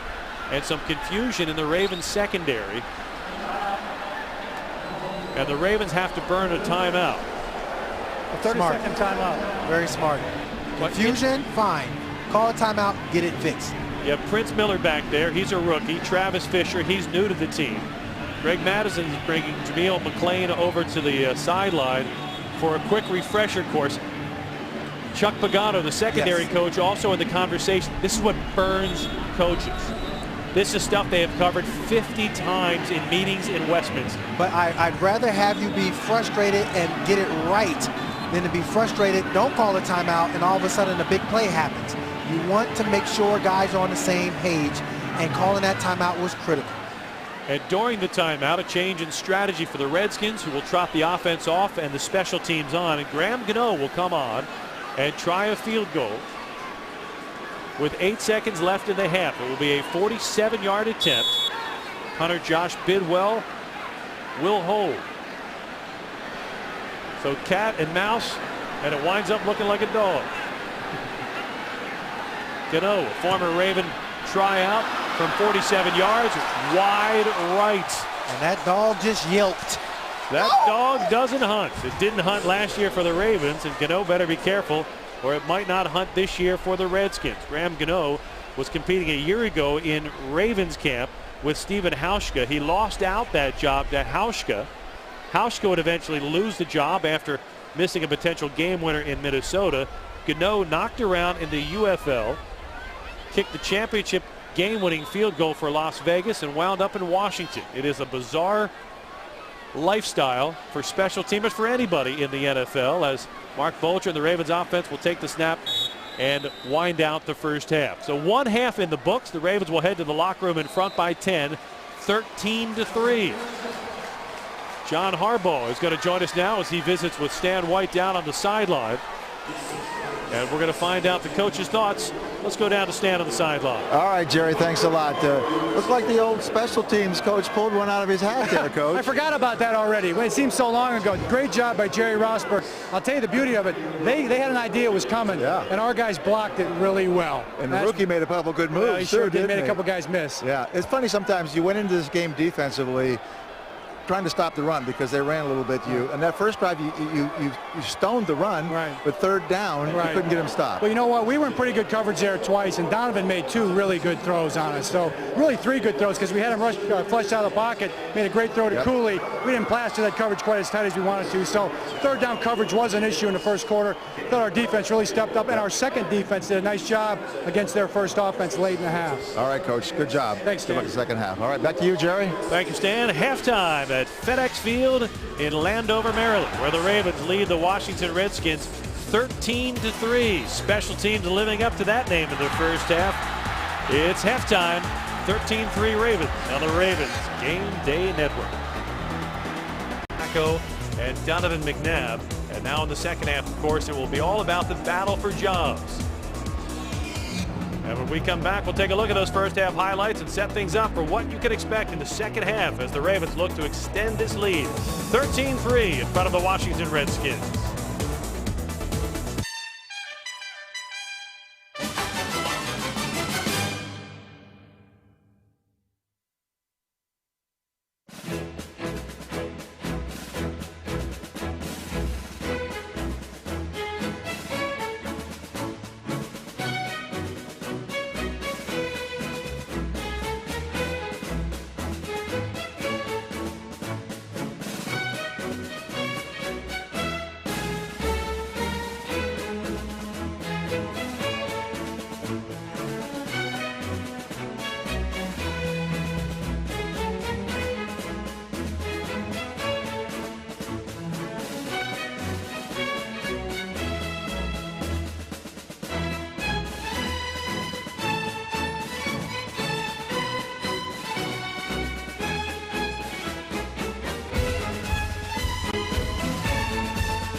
(13-3), Ravens lead it at halftime. For the starters, the night's work is done. For the backups, it's time to get to work as the Ravens try to make the most out of the momentum of the first half. Joe Flacco a little slow on the start, but Anquan Bolden's 21-yard catch got things rolling, helped set up a Billy Cundiff 26-yard field goal. In that battle for kicker, every kick counts. Kerry Williams, for a second week in a row, comes down with an interception, the first forced turnover of the night. And then the defense continuing to apply pressure. Terrell Suggs had a pressure early and a sack later in the first half as he tracked down Donovan McNabb. But the key play in the first half, a fake punt. They snapped it to the up back, Haruki Nakamura, who ran 51 yards, turned into a running back. But he's got to learn how to run that last yard. Taken down at the 1-yard line. Offense punched it in from there. Willis McGahee made it 10-3. Dance time for the veteran running back and former top pick of the Buffalo Bills. Dante Stallworth, heck of a half. 3 grabs, 47 yards, and he had things rolling. He also set up the second field goal attempt. Billy Cundiff true from 47, and that's where we stand, 13-3 here at halftime. For the Ravens in the first half, the numbers favorable not only on the scoreboard, but also overall, especially, Stan, when you consider that on the Redskins' first drive, Donovan McNabb moved the ball downfield on a 13-play drive. Some pretty big adjustments reflected in the first half numbers. You know, one thing I look at when you're talking about the first half stats is just the third down conversions. 3 for 8 for the Washington Redskins, but clearly Baltimore, as they got more and more comfortable and started playing more instinctual stand, you saw them clamp down on that. And the second half now underway as the Ravens will receive it in the second half, and they will start things at the 20-yard line as the Gano kick sails out of the back of the end zone. Parmalee with no chance to get the ball. And Joe Flacco's work is done for the night. Expect we will see Mark Bulger, and that is exactly who we will see. Bulger closed out the first half. Impressive style. Took the Ravens right down the field, hitting on his first 5 passes before getting stopped on a 3rd down. And even on that one, you can't blame Bulger. It was Justin Harper who dropped the 3rd down pass, so Bulger should be 6 for 6 coming into the second half. Yeah, the only bad number of those numbers was 201 yards passing that the Ravens gave up. I'm sure that will be in their minds. Bulger on 1st down, goes to the ground game. Jalen Parmalee on the carry off the left side, and he'll plow his way out to about the 23-yard line. Q, what changes in terms of strategy when you go to your backups in the second half of week 2 of the preseason? Well, from an offensive line protection, you're still looking for guys who can really get on the same page with one another, and so you might want to keep some things basic, but the offense is the offense. How well these guys are going to react. I mean, have you understood all that we put into this offense, and let's see what you can do under the big lights. We'll be watching the left tackle, Ramon Harewood, 6th-round draft pick out of Morehouse. Coach is very excited about his athletic ability. Bulger on 2nd down over the middle, and he fails to connect with his rookie tight end Ed Dixon. Dixon had a seam, and Stan, I don't know that Dixon realized where that seam was supposed to be. Yeah, there was some miscommunication there because he had the linebacker beat right off the ball. He didn't get the drop. He just didn't get his head around quick enough, or Bulger threw it just a little too quick, but he had to because of the pressure. Yeah, but Bulger is going to get rid of the football, and clearly he sees windows because of his veteran savvy that other quarterbacks might not see. And the young tight end, he's going to learn real quickly. In this league, you're going to have to get your head around and expect the football. Sets up a 3rd down and 8 for Mark Bulger and the Ravens. Ball at the Ravens 22. Opening drive, second half. Redskins bring the blitz. Bulger fires, incomplete. He was looking for Marcus Smith, and Marcus Smith never looked up for the ball. That was called jam. Yep. He got jammed at the line of scrimmage and had a poor release off the ball, and just really never made himself available for Mark Bulger to complete him a pass to. Sure didn't look like he let go of him at 5 yards, though, did it? No, it did. Sam Cook on to punt the ball. Brandon Banks, dangerous rookie, is deep for the Redskins. Banks with a 77-yard punt return for a touchdown in the second half last week against the Bills. Cook backs him up, fields it at the 25, heading to the Ravens sideline. A huge block on the play, and Brandon Banks with a big return. It was lights out on a block that springs Brandon Banks. Albert McClellan got absolutely pulverized on the play, but there's a penalty flag down way back at the 20-yard line. We'll see if that return stands for Mike Shanahan and the Redskins.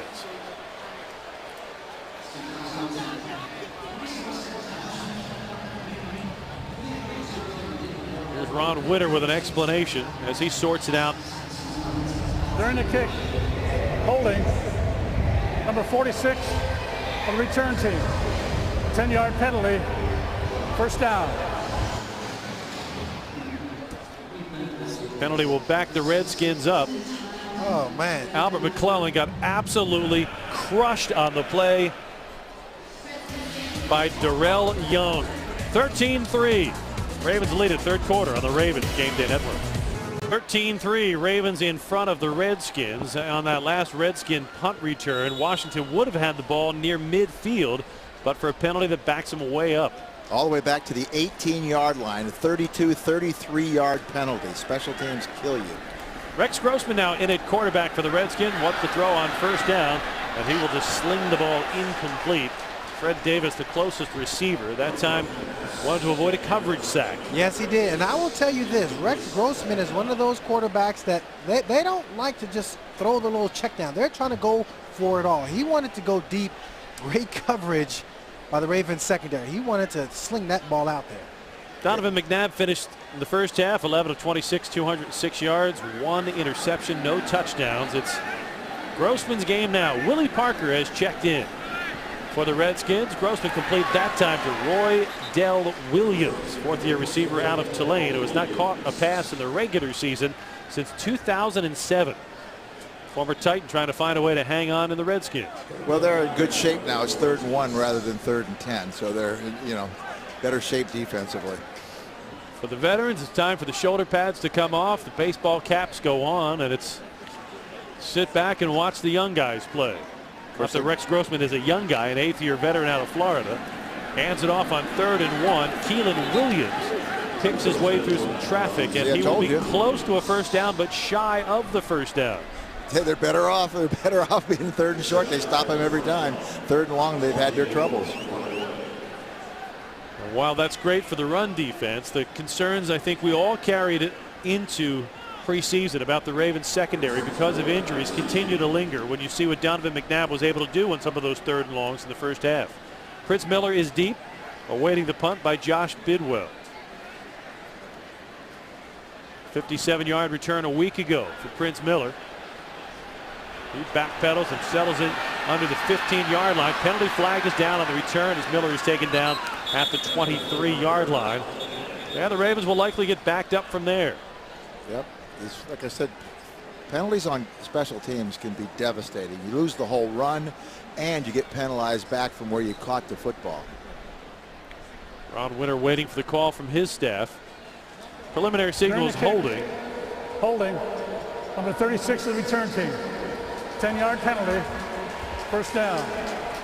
So the official call is what the preliminary call was. Ravens will be backed up with the ball. Mark Bulger will have to dig himself out of a hole. 3rd quarter. Ravens lead it 13-3. 12:35 to play in quarter number 3. Here on the Ravens Game Day Network. 13-3. Ravens in front of the Redskins. 12.5 minutes to play in the 3rd quarter. We invite you to visit the AAA Ravens Walk between parking lots B and C on the north side of the stadium. Open 3 hours before kickoff. It includes bars and food stations with a huge 9-by-12-foot television.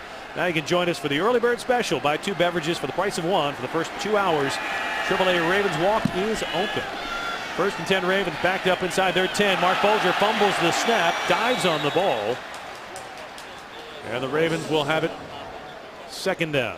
Yeah, I'm just getting to say they practice this in training camp all the time. Coming out, going in, 2-minute drill. But this is not what they practice, giving the ball away down inside their own 10-yard line. Bulger shared with us one of the challenges of being a backup now is you're constantly with different personnel, different centers. In this case, it's Chris Chester.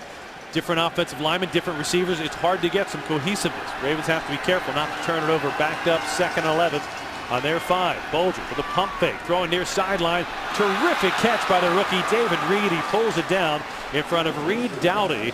And David Reed, a 5th-round draft pick out of Utah, showing the skills that made the scouts think he was someone who would fit in this offense. Yeah, you hear a lot of guys say a lot of good things about David Reed.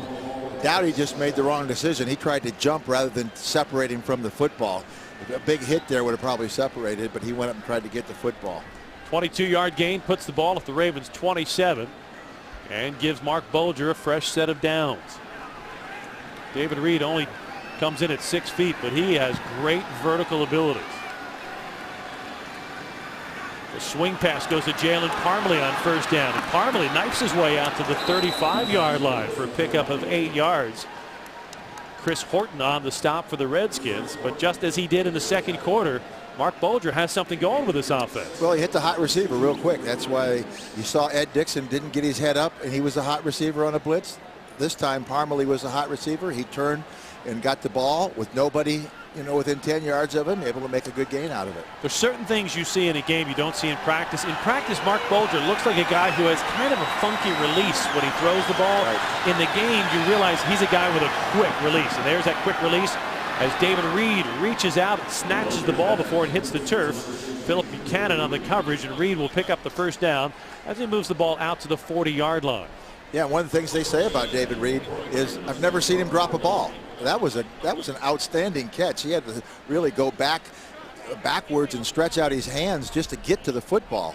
did a great job of separating from the defensive back, and Bulger threw it where just Reed could catch it. He was going to be incomplete or he was going to catch it. Struggled at times picking up the hot read on the blitzes, but the receiver out of Utah has the hot hand here in the third quarter. Quick slant, Reed makes the grab, and he's out across the 45 to the 46-yard line where Phillip Buchanan brings him down.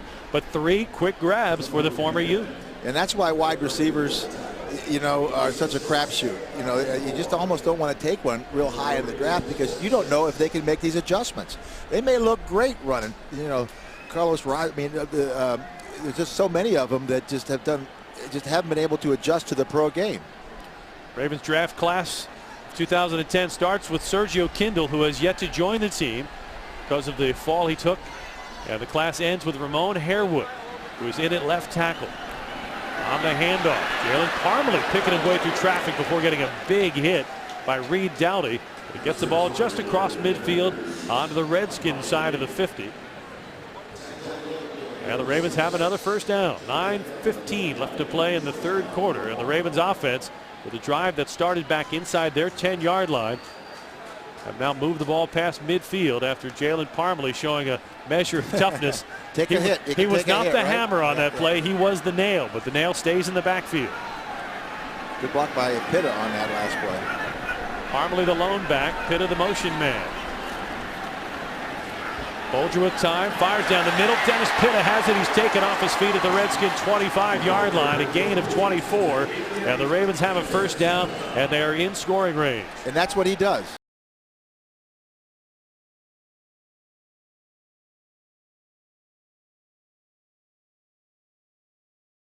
Is catching passes in the seam behind linebackers. He has that athletic ability to do that. All-time leading receiver at BYU, passed Austin Collie last year. And he has the Ravens in scoring range here in the third quarter.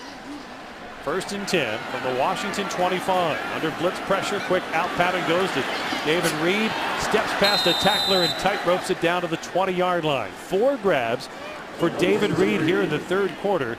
And suddenly the 5th-round draft pick, who had 81 catches his senior year at Utah, is ringing the bell. And by that I mean he was completely overlooked this summer. We talked so much about Anquan Bolden and Dante Stallworth. If those two don't arrive, we would have been talking all summer about David Reed. No doubt. He's big in their plans. And they got a lot of high hopes for David Reed. 2nd down and 5 from the Washington 20. Give us to Parmalee, straight ahead, and he is bottled up at the line of scrimmage, no gain. Think about that previous play, Jerry, to David Reed. It was a run play. It was one of those where Mark Bulger looked up, saw the cornerback 10 yards off. Everybody was block and run. He just picked up and threw it quickly, got rid of the ball before his blockers got downfield, which would be illegal, and got him in a one-on-one situation out there. And they feel their wide receivers in one-on-one situations can make some yardage, and David Reed did. 3rd down coming up for the Ravens, 3rd and 5. They are 1 for 7 on 3rd down conversions. See if Bulger can improve those numbers here. With time, throws, and it's incomplete, but a penalty flag is down as Chris Horton was draped all over the shoulders of Ed Dixon. Yeah, there was a real wrestling match going on there because Dixon was trying to push off on him and get away from him, and then he ended up holding him. Because a lot of times if you don't hold them, they will hit you and push off. Defense number 48. 5-yard penalty and a first down. Horton gives up about 4 inches when he's trying to cover Ed Dixon. And that's one of those mismatches Cam Cameron's going to take advantage of every game. Yeah, he had no choice because of the size differential. Either Dixon was going to push off of him and get separation, or he had to hold him. So Cam Cameron has a first down. Goes back to the call sheet. Mark Bulger. Ball is at the Redskin 15. Bulger 6 for 6 on this drive. Wants to throw on first down. A little swing pass. It's caught by Ed Dixon, and he tumbles out of bounds just at the 11-yard line. Kevin Barnes, a former Terp, on the stop. You talked about the hands we saw from David Reed. How about the hands by the tight end on that play? Yeah, Pitta and Dixon both have outstanding hands, especially Pitta. Dixon has good hands too, but they've said the same thing about Pitta, is they haven't seen him drop hard. I mean, he did drop one last week in the game, though, right? Because we made a comment that was maybe the first one we've seen him drop since he's been here. Bulger told us this week that Pitta and Dixon run the best routes of any rookie tight ends he's ever seen in this league. 2nd down and 6. Parmalee is the lone back. Bolger wants to throw. Goes to his tight end Pitta, who holds his balance, sheds 1 tackle, gets the ball down inside the 10. They'll mark it at the 7. And that'll set up a 3rd down and short. Chris Wilson on the stop. And Dennis Pitta, who has the label of a finesse player coming out of BYU, showed a lot of toughness, not just finesse on that play. Yeah, a lot of toughness, but also that great finesse with the body control here. Putting his hand down, keeping his balance. I mean, that's pretty good finesse as far as I'm concerned. Athletic move sets up a 3rd down and 2. In the Heinz red zone. Ball is at the Redskins 7. Jalen Parmalee, the lone back. Bolger brings Pitta in motion. Give us to Parmalee, straight ahead in a crowd, and he picks his way for a 1st down as he gets the ball to the 4-yard line. Stan, normally you like to see a running back just hit it up there, but that time Parmalee just chopped his way through the crowd. Perfect word you use, picked. He picked a hole. He had to find it. He chopped one way, then the other, and then found the hole, and then got his head down and got the 1st down. Both hands around the football, securing the football. That's a good short yardage run. And the block by Ramon Harewood, the left tackle, just drove Darian Scott back into the linebackers, and that helped to free the room necessary for Parmalee to get a 1st down. 1st and goal Ravens inside the Redskin 5. Give us Parmalee. He's bottled up, and he is going to get dragged by Tony Moll forward toward the goal line. Moll better be very careful he doesn't pick up a penalty flag, because you're not allowed to do that. No, it's very rarely, if ever, called. But when it's that obvious, aiding the runner. Yeah, aiding the runner. He grabbed him and just pulled him. I think they end up calling it down so he didn't have to call the penalty. You are not allowed to drag the ball carrier forward. I guess they'll let you drag him backward if you want to sabotage your team. But Tony Moll is lucky he didn't pick up a penalty on that play, because you can't drag the ball carrier forward. 2nd and goal from the 3. Marcus Smith comes in motion. Give us to Parmalee. Again, picks through. Touchdown, Jalen Parmalee. Great cut. Great cut. Just a basic power play. He went behind the pulling guard, cut behind him, right into the end zone. Nobody happier to see that than Mr. Touchdown, Willis McGahee. McGahee got the touchdown in the 1st half, and it was the block by the tight end Dennis Pitta that helped to open the hole for Jalen Parmalee. And number 76 coming around there, making a nice block. Brian Madison. Yeah, Brian Madison, who the coaches had a lot of good things to say about, especially as a center. He's playing guard right now, but that's Coach Madison's son, and a defensive player. In fact, I coached him in the high school all-star game. He was a defensive end. Shane Graham on to attempt the extra point. And he delivers. 4:04 left to play in the 3rd quarter. It's all Ravens now at FedEx Field, as they have expanded their lead to 20-3 in front of the Washington Redskins, as Jalen Parmalee finds the end zone behind some power blocking, and the Ravens, with their 2nd touchdown of the night, now lead it 20-3 in front of the Redskins on the Ravens Game Day Network. 20-3, Ravens in front of the Redskins. 20 unanswered points put them out in front with 4 minutes and change left in the 3rd quarter. This scoring drive started back at the 6-yard line. David Reed with 4 receptions on the drive, and the Ravens would cap it with Jalen Parmalee. A nice hole, 3-yard touchdown run, and that's where we stand, 20-3. The Geico scoring drive, 14 plays, 94 yards, 8.5 minutes come off the clock. Mark Bolger, a perfect 8 for 8 on the drive. Terrence Austin is deep, awaiting the Shane Graham kickoff, fields it inside the 5, brings it across the 10, is bottled up, and he's not going to make it to the 15-yard line. David Reed, suddenly Mr. Everything here in the 3rd quarter, coming up with the tackle. 4 receptions on the last possession, and now a special teams tackle for the rookie out of Utah. 3:58 left to play in the 3rd quarter, and the Ravens lead it 20-3 in front of the Redskins on the Ravens Game Day Network.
Ravens 20, Redskins 3. Under 4 minutes of play in the third quarter. Jalen Parmley's 3-yard touchdown run here in the third quarter is our Miller Lite good call of the game, sponsored by Miller Brewing Company. It capped a 94-yard drive by the Ravens.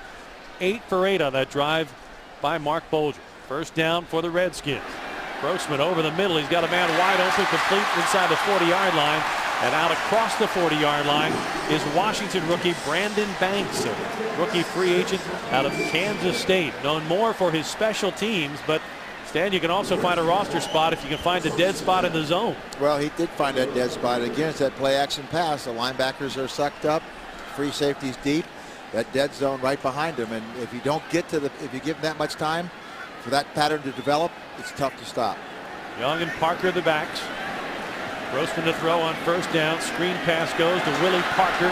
Parker across midfield, and he lunges forward to about the 47-yard line of the Ravens. The former Pittsburgh Steeler, brought down by Prescott Burgess. Don't know if the Redskins are going to have room for, I don't know if you can still call him fast Willie Parker.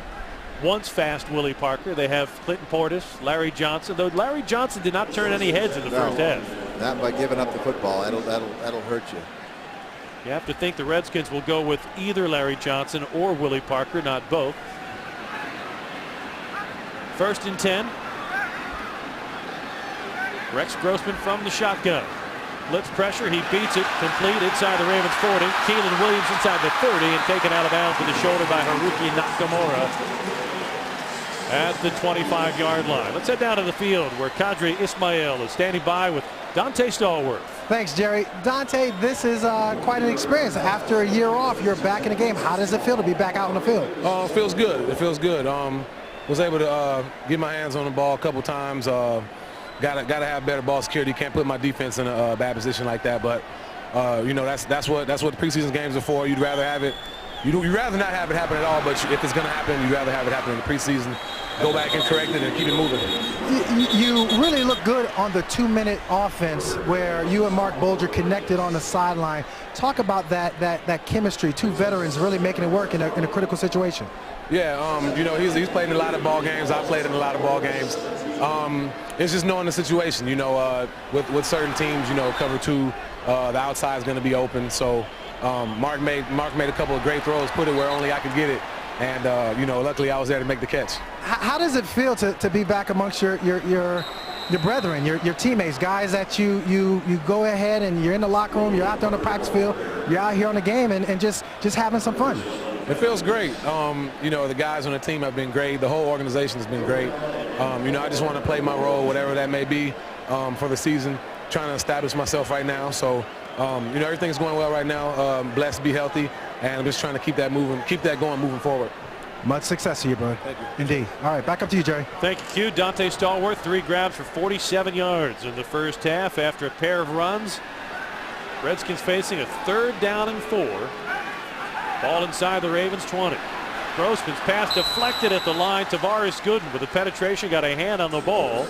And after Washington had moved inside the Heinz red zone, the Ravens defense puts up a wall and brings up a 4th down. Jason Phillips also figuring in on the play.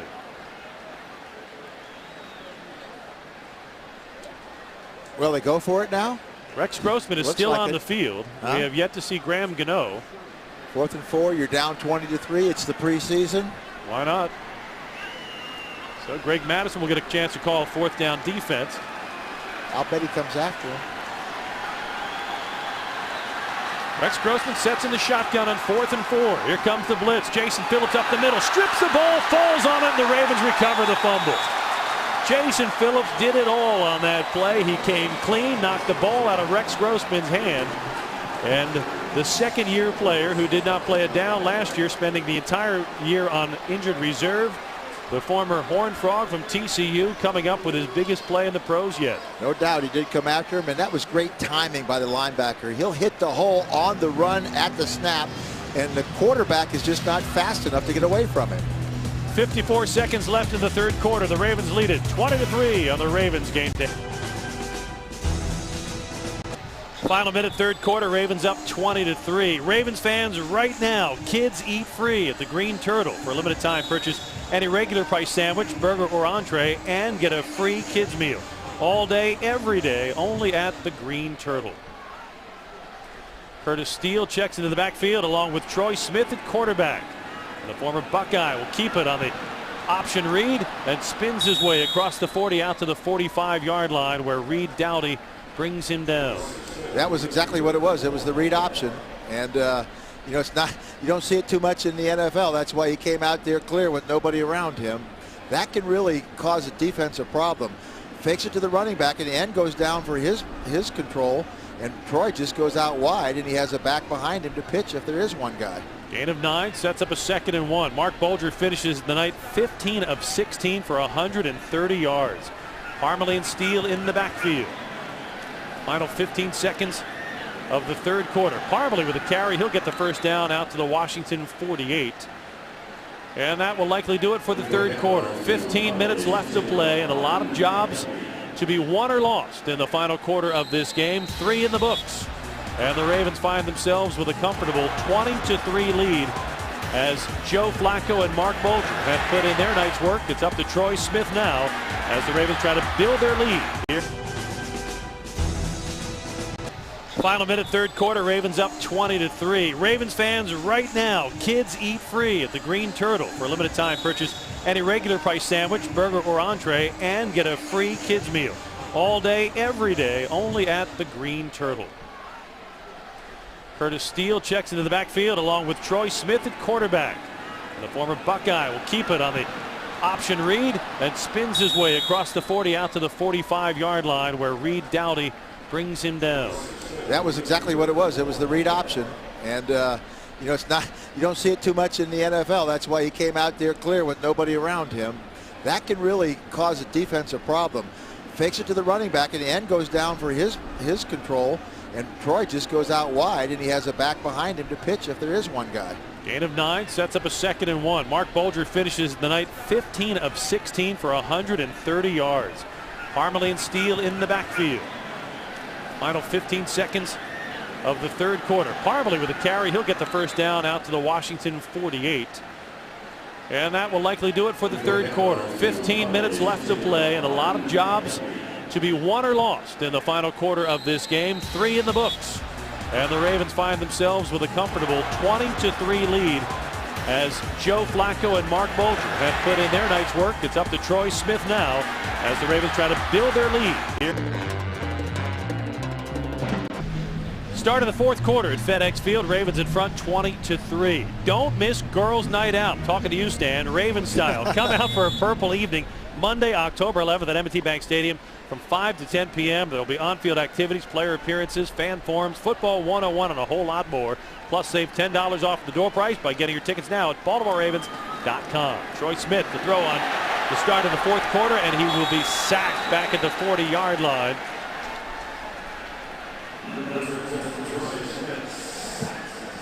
Smith had all kind of pressure coming from the right side of that Redskin defensive line. Chris Wilson first on the scene with the sack, and that'll back the Ravens up to 2nd and 17. Yeah, this is a little bit like last week. Troy, whenever he went back to pass, he had people in his face real quick. Some of these offensive linemen won't be with the Ravens when September rolls around, and they're going to have to do a better job tonight than they did against Carolina for consideration. 2nd and long. Smith from the gun. Better protection this time, but he'll tuck the ball and try to run. And he'll get about 5 yards out to the 45-yard line. Ramon Harewood at left tackle that time, starting to show you the kind of things you look for a young tackle. He got beat a couple times last week, got beat on that last play. Yeah, I was gonna say, just turns that last around, play, yeah. and on this play, he looked like Jonathan Ogden. Now, you can't do that. You'll get quarterbacks killed as a starter doing that. Right. But as a 6th-round draft pick out of Morehouse, a guy who didn't play football in high school, you want to see progress. And if you can do a good job after doing a poor job, that's the easiest sign of progress to point to. Troy Smith, quick slant, and it's dropped by Curtis Steele as he crosses midfield. He had an alley, he had room, and he's going to have an earful from the coaches when he looks at that on game tapes. He should have caught it. It was a little bit behind him. If he could have hit him in stride, nobody covered him on the slot. That's almost an automatic as you throw right to that slot when nobody covers him. They're rotating on the outside man. That brings Sam Cook on to punt the ball. Terrence Austin will be deep for the Redskins.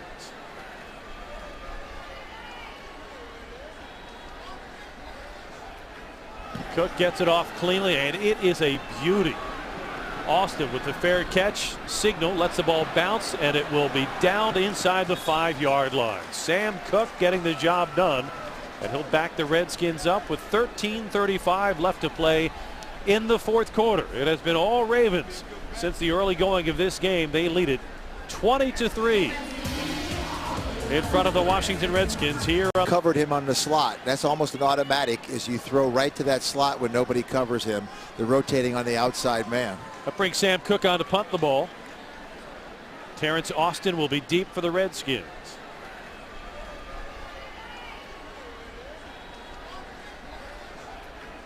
Cook gets it off cleanly, and it is a beauty.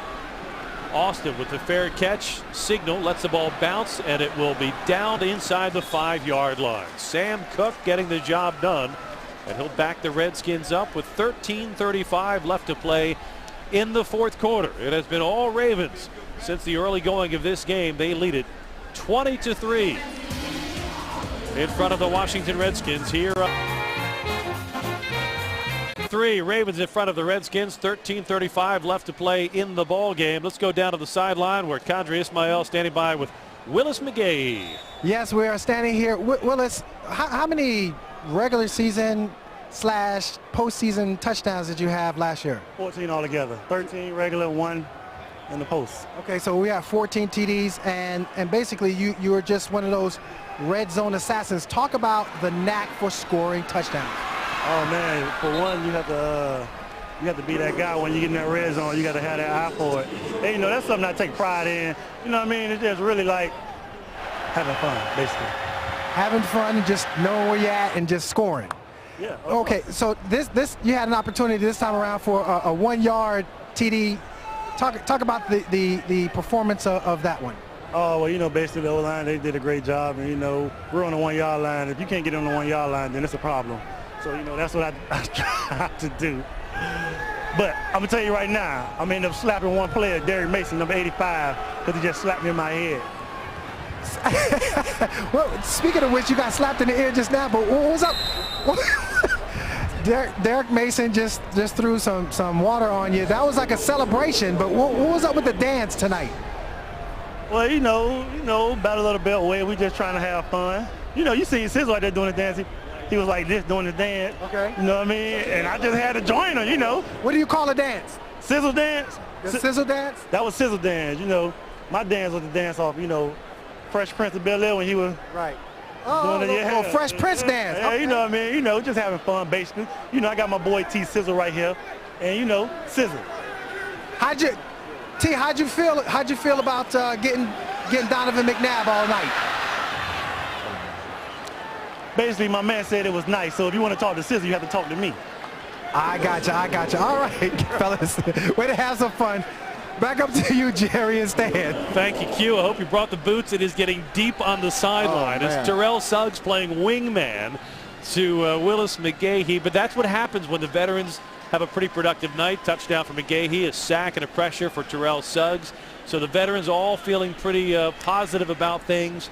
And now Terrell Suggs has gone into celebrity mode where you have to talk to his publicist, in this case, Willis. Yeah, Terrell not talking, that is news. Sets up a third down now for the Redskins. A quick slant intended for Terrence. Check that for Bobby Wade. Incomplete. Broken up by Prince Miller. During the interview with Willis McGahee, Grossman, 2 of 3 on the passing game. But the drive stalls on the third down incompletion to Bobby Wade, the former Bears and Vikings receiver, trying to hook on with the Redskins. And that puts Prince Miller deep to await the Josh Bidwell punt. You know, we're up here having a good time and everybody's a sideline, but I tell you what, those guys out in the field right now, this is serious for them. Prince Miller, an undrafted rookie free agent, trying to catch on. No special teams will be one of the ways he has to do it. Lets the ball bounce. Look out, it may have touched off a Ravens player. David Reed, I think. Brad Jones was back in the mix. He was supposed to be clearing out. Oh, it was Jones. And Jones fell on the ball after it rolled up on his leg. So Brad Jones almost commits a cardinal sin on special teams, gets away with the faux pas. The Ravens will take over with 12:04 left to play in the ball game. All Ravens so far tonight, 20-3 in front of the Redskins. 20-3. Joe Flacco, Ray Lewis, and the Ravens in front of the Washington Redskins. A little more than 12 minutes left to play. Ravens up by 17. Go back a year ago, Stan. Last year, the Ravens second in the NFL with the average margin of victory, almost 19 points. A year ago, 17 tonight. So you like to see that carryover symmetry. Yeah, when they win big. On first down, pass complete. Troy Smith, Dennis Pitta. And Pitta will get the ball down inside the Redskins' 40-yard line before Anderson Russell can stop the former BYU Cougar. On the other side, the 7 losses that they had, they only lost by a combined 39 points, which is a little over 5 points a game. So they're close games or they're blowout wins is what the Ravens had. And I think all those 7 wins, I think, were over playoff teams. Chris Wilson shaking up on the play for the Redskins. Will return to action in a moment. 20-3, Ravens lead it on the Ravens game.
(20-3), Ravens up, under 12 minutes to play in the ball game. Chris Wilson shaking up on that last play, had a head plant into the turf, lost his helmet, shaken up, and made his own way to the sideline, so he appears to be okay. Ravens fans, we invite you for a chance to fly away with the Ravens at AirTran Airways to Houston, Texas to see the Ravens battle the Texans. Winners receive a package for themselves and a guest, including round-trip airfare on AirTran Airways. Hotel, game tickets, and much more. Go to BaltimoreRavens.com/Ravenstown/contest to enter. Give us to the rookie fullback, Mike McLaughlin, plowing his way into the middle of the line, pick up a couple of yards. Most importantly for the Ravens at this point, just start to burn some clock. Under 12 minutes to play in the ball game. Ravens up. McLaughlin did not play running back in college at Boston College. He played fullback last in high school. He was a linebacker in college, so short period of time to try to make that transition and impress the coaches. Yeah, and he's having a little bit of tough time adjusting to the blocking, especially when you have to do it on the run in the NFL. Curtis Steele in the backfield. Troy Smith with a short drop. Nothing there, so he's going to carry it. Picking his way through traffic, still on his feet. He's got a first down as he lunges inside the Redskins' 30-yard line. Ramon Harewood with the key block to spring him and pick up the first down. Troy's got that ability. In the NFL, you're not going to make a living doing that. You got to get the ball downfield to receivers. As we saw that with Mark Bolger. Was he 13 out of 16? He sat in the pocket, he found a receiver and got it to him. That's what you got to do in the NFL. Troy's played long enough under Cam Cameron's offense that he should have a pretty good sense of all the checkdowns, all the nuances. You become a veteran quarterback, you can't be the check down every play. On first down, Troy Smith under pressure, steps up, completes it. That time caught by Justin Harper, but he loses the ball. No signals yet from the officials. Let's see if they roll this a fumble. Rob Jackson appears to have recovered it. Still waiting for the official signal. And the officials are going to huddle over this one while the Ravens offense trots to the sideline and the Redskins offense comes on the field. Play. Forward progress is ruled. The ball was pulled loose and the runner's being driven backward. Justin Harper, who dropped a ball Second on a down. third down opportunity in the first half, is whistled down on the play, and he is lucky he got the quick whistle as Justin Tryon ripped the ball out from underneath his arm. But the ruling was that they stopped his forward progress, and that is not something that you can review. Once they say you stop the forward progress, that's not a reviewable play. Sets up a red flag challenge from Mike Shanahan, who is going to hear it from Ron Winter that you cannot challenge. That's the way I understand it. Shanahan saw the reviews. He felt like Justin Tryon had a clean rip of the ball. And Ron Winter having a conversation with Shanahan right now. Harper caught the ball cleanly enough. And even though he has contact with the ground, it's his hand that's on the ground. And that doesn't count. It's got to be a body part other than your hand when the ball comes loose. The ball does come loose before a knee touches the ground. But if the whistle is blown and forward progress has been ruled at a stop, it's a long conversation between Shanahan and Ron Winter right now. Shanahan's picked up the flag, and Ron Winter's going to deliver the explanation whether this is reviewable or not. To our understanding, this is not reviewable. Forward progress on the field is not a play that can be challenged. Second down. Score that, Stanley 1, Mike Shanahan nothing. Well, you got to try as preseason, and maybe thought the officials wouldn't know that either. Slide one under the radar. So it is ruled a completion for Justin Harper. Luckily for Justin, he dropped the slant pass in the first half that cost them, Scoring first down, drive. and they had to kick the field goal. And then that one, if that would have been a fumble, I'm sure he's breathing a little bit easier right now. But not much. Second and short. Give us to Curtis Steele, big hole, and he'll pick up the first down and much more. But Curtis Steele, if he had not lost his balance, he had a lot of room to run. He made like a cut on a dime. I mean, and then he gets to the open field and he falls down. Now, how do you, on the same play, how do you do that? I think for a running back, sometimes you're so used to getting hit. When you get that far into the open field, you almost feel uncomfortable. At least a fullback, a true running back should be a little more patient than that. He gets the ball in the Heinz red zone, 1st and 10 at the Redskin 14. 9:18 left to play in the ball game. Troy Smith goes with the inside handoff, and Steele has no room to run that time, which sets up a 2nd down and 10. They're also setting up Troy keeping that ball around the end. I mean, if he had that talent, 2 years ago, Cam Cameron used those talents of Troy. But I think that's because he was young, a rookie, and it was a second-year guy, and let's use some of those. But you got to develop into a quarterback and not just use those your whole career. And the read option is so different than what the Ravens are running with Flacco and Bolger. Marking a 2-yard gain, 2nd and 8. Troy Smith throws that time, and it is complete. Marcus Smith carried him out of bounds off of the shoulder of Byron Westbrook. I mean, Donovan McNabb used to run all over the place when he was a young quarterback, but he got to the point where he stayed in the pocket, or if he did scramble, it was to throw the football. I imagine Tim Tebow is going to come up. I wouldn't be surprised if he was responsible for about 10 touchdowns this year, either running or throwing in the red zone. But if he's going to last a long time, and he'll tell you after his first game when he got knocked out in the last play of the game, that you have to develop as a quarterback. 3rd down and 2. Ravens have it at the Redskins 6. Troy Smith to throw. Goes to the slant. It is incomplete. David Reed had the ball stripped away by Justin Tryon. It looked like Reed might have it for a second, but Tryon was able to pry it free. Yeah, that was a good throw. That's just a catch that David Reed's got to make. I thought he would make this catch because he's just known for making catches like that. Yeah, saying, catch that ball. As Marcus Smith tried to indoctrinate the rookie. Yeah, no, he's just saying, don't get your head down. Come back and catch the next one. Shane Graham will come on to attempt his first field goal try of the night, a 24-yard attempt from the left hash mark. And the kick is good. 8:05 left to play in the ball game. And the Shane Graham field goal makes it a 20-point Ravens lead. 23-3 Ravens.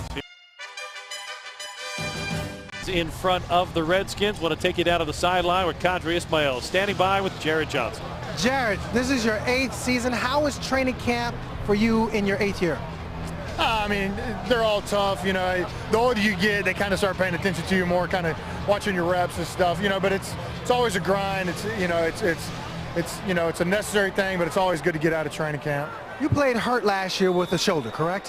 What this year, going into this year, what was your expectations, or what are your goals that you're looking forward to accomplishing this year? You know, I don't really set, you know, numerical goals or, you know, a lot of personal goals. My only goal is that I play better than I did the year before. And, you know, if I improve off of last season, you know, make a few more plays and be more consistent in certain areas, you know, that's always my goal. But it has to feel good to come into this year fully healthy. Yeah, it does. You know, I mean, had surgery in the offseason, had to rehab through it, and came back a little bit lighter than I was last year. But you know, I feel good, and it's gonna be good to play not quite as banged up. Appreciate it, Jared. Yeah, man. All right, man. Back to you guys. Thank you, gentlemen. The Geico scoring drive on the Ravens' last possession, 9 plays, 49 yards, just shy of 4 minutes coming off the clock, and they capped it with a Shane Graham 24-yard field goal. Devin Thomas with a kick return out to the 28-yard line during Q's interview with Jared Johnson. So it's 1st and 10 as Rex Grossman stays in at quarterback under pressure, slips one tackler, getting out of the grasp of Edgar Jones, but he cannot elude Prescott Burgess, who finishes off the play with a sack. Yeah, Prescott needs some plays like that. He's on the bubble with all those linebackers. They got a whole stable of linebackers. Jason Phillips makes a big play, a sack, fumble recovery. So yeah, Prescott's playing for his NFL career with the Ravens. Now, obviously, he'll have opportunities if he doesn't make it with the Ravens around the league. Last year, he had a little time with the Patriots following a trade, but the Patriots released him, and he returned to the Ravens. Grossman on 2nd down, a little out pattern complete. Wade has it, and he is wrapped up and taken down by Chris Hawkins, one of the cornerbacks who Ozzie Newsome went out and signed during training camp after the unfortunate knee injury to Dominique Foxworth that really has set this secondary into a bit of a scramble. We saw Fabian Washington return tonight. That's a huge step for the secondary. We have yet to get a timeline on when Lardarius Webb might be back, but we're hearing that he could possibly be back in time for the season opener. All that said, you still need depth because these are guys coming back from knee injuries. Yeah, no doubt. And Travis Pfister has to come through. Kerry Williams had another interception tonight. He's going to be out the first 2 games, so they won't have his services. On 3rd and 6, Keelan Williams with the reception. He is taken out of bounds by Donnell Ellerby, and that will be close to a 1st down. To our radio stations on tonight's simulcast, we want to pause 10 seconds for station identification on the Ravens Game Day Network. 6:40 left to play in the ball game, and the Ravens in front, 23-3. Redskins do pick up the 1st down on the Keelan Williams reception. So Rex Grossman continues to, as the late Hank Stram would say, matriculate the ball down the field. Yes, and there's not very many people here to see it. John Harbaugh has thrown a red challenge flag because he wants to challenge, I believe, the spot of the ball on that last play. John playing it right down to the end here. Huh? Challenge the ruling on the field of forward progress relative to a 1st down. So Ron Winter will once again return to the replay hood. Now you can challenge forward progress as to the spot. You can do that. But as to a fumble, once forward progress is stopped, that's not challengeable. Harbaugh was pretty good with the challenges last year, 7 of 13. A little under 54% of the challenges went the Ravens' way. That was well above the league average. But I think one of the things you're trying to work on as a coaching staff, not the outcome of this game, but the mechanics of your challenge. No doubt. Making sure you have the right guy making the call to the coach. There are a lot of mechanics involved in making the decision to throw the red challenge flag. That's really what the Ravens are looking on here with the Donnell Ellerby tackle. And as we look at the replay, I think John might have some. Well, his feet went out of bounds way before, but the question is, where was the ball? And will they have a shot that shows definitively where the ball is? If they don't, then the ruling on the field is going to stand, no matter how much it looks like he was out of bounds to us here. Ravens have all 3 of their timeouts. They'll lose one of those if this challenge does not work out in their favor. Mike Shanahan has 3 timeouts to work with. The bubble guys all on the field. Not so much that Shanahan is trying to scheme a way to get 21 points in the last 6.5 minutes of this game. I think what Mike Shanahan is looking at, what John Harbaugh is looking at, is which of the bubble guys can come up with a play in what is a critical juncture of their career. Yeah, everybody out there wants another play, and another play, and another play.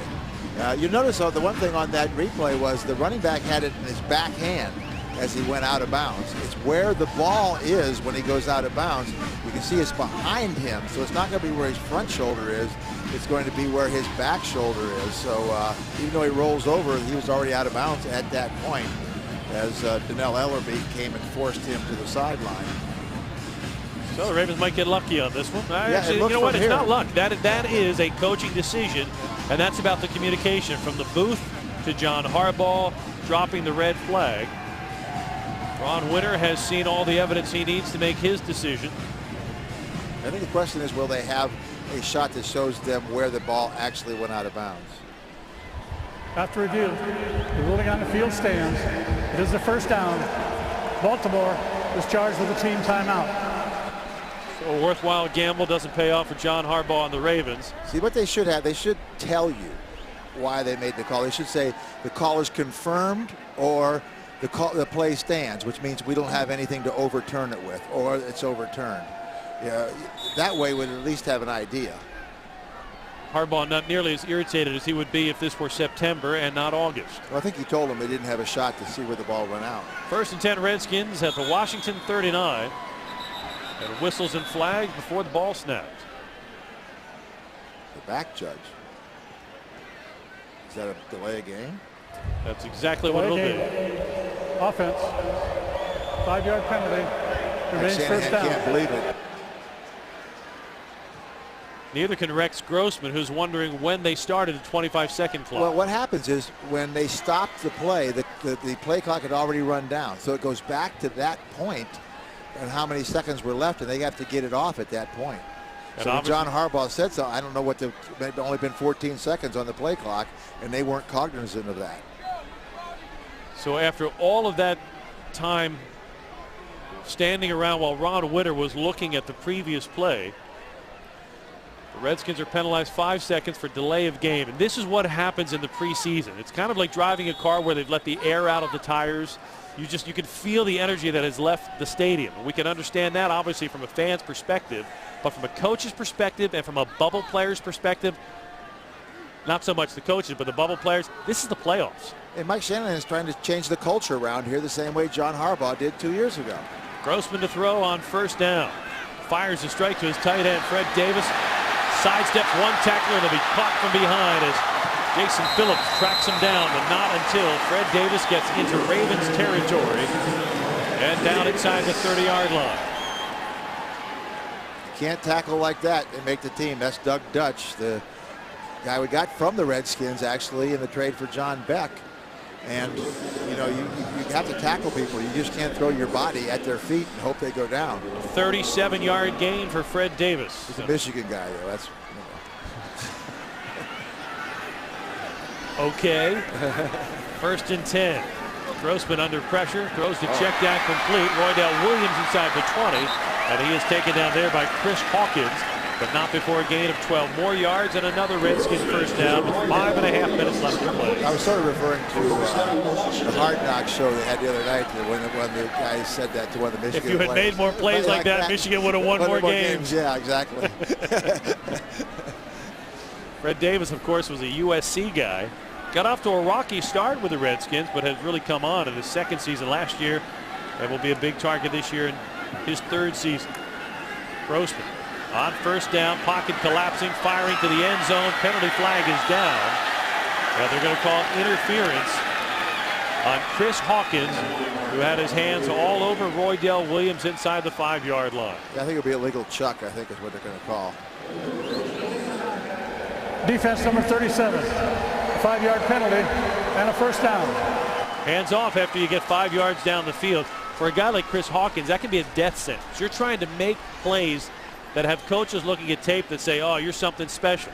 If you're putting your hands on a guy after you slipped 15 yards off the line of scrimmage, coaches are not going to put you in the special category. Well, yeah, that was so late because he had avoided the sack. He got there.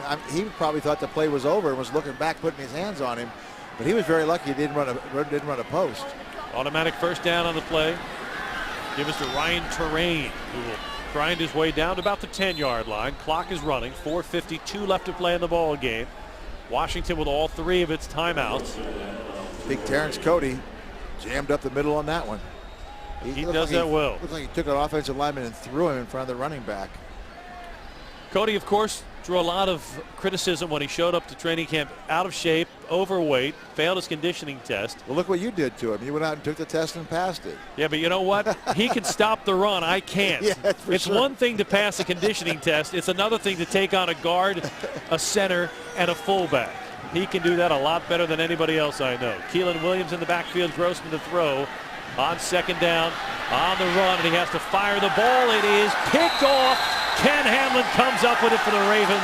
A red zone interception for the former member of the Dallas Cowboys, and that's the kind of play, if you are a bubble guy, you need to be making in the fourth quarter. Yeah, he is on the bubble because of the play of all the other safeties on the team. He was supposed to be in a real competition with Tom Zibikowski, but Zibby's played quite a bit better than Hamlin has so far in camp. Grossman trying to go to the running back Keelan Williams, and Grossman would have been better advised to throw that ball out of bounds as Ken Hamlin read it perfectly, stepped in front of the pass, and comes up with the interception. So Troy Williams and the offense will cash in on the work of Ken Hamlin. Hamlin was signed in the offseason because of the concerns at safety with the injury to Ed Reed. And now Ken Hamlin with his biggest play of preseason. Mike McLaughlin and Curtis Steele, the backs behind Troy Smith. And the former Buckeye will throw it. McLaughlin on the receiving end gets the ball out to the 15-yard line. Let's go down to the field where Kadri Ismail is standing by with Derek Mason. Well, I wouldn't say necessarily Derek Mason. I would call you the favorite pair of jeans guy. Yeah. you got all these new weapons, but you are Mr. Reliable in this offense. Talk about whether or not you feel your role is going to be the same, or is it going to change this year? I mean, it's going to change a little bit.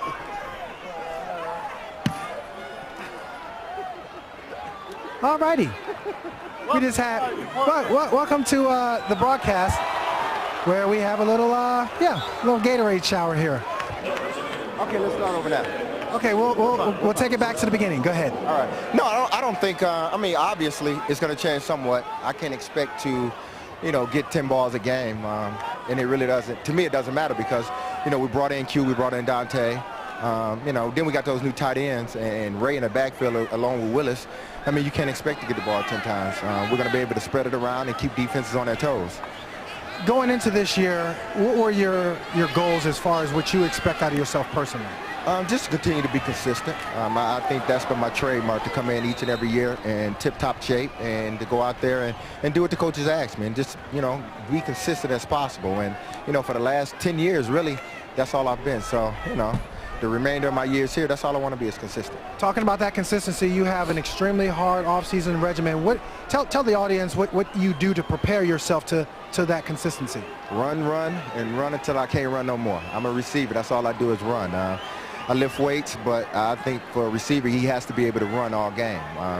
The great ones, when you look at them, they never get tired. So I want to be that guy that when he's out there in the fourth quarter, everybody else is tired, then I'm still able to run.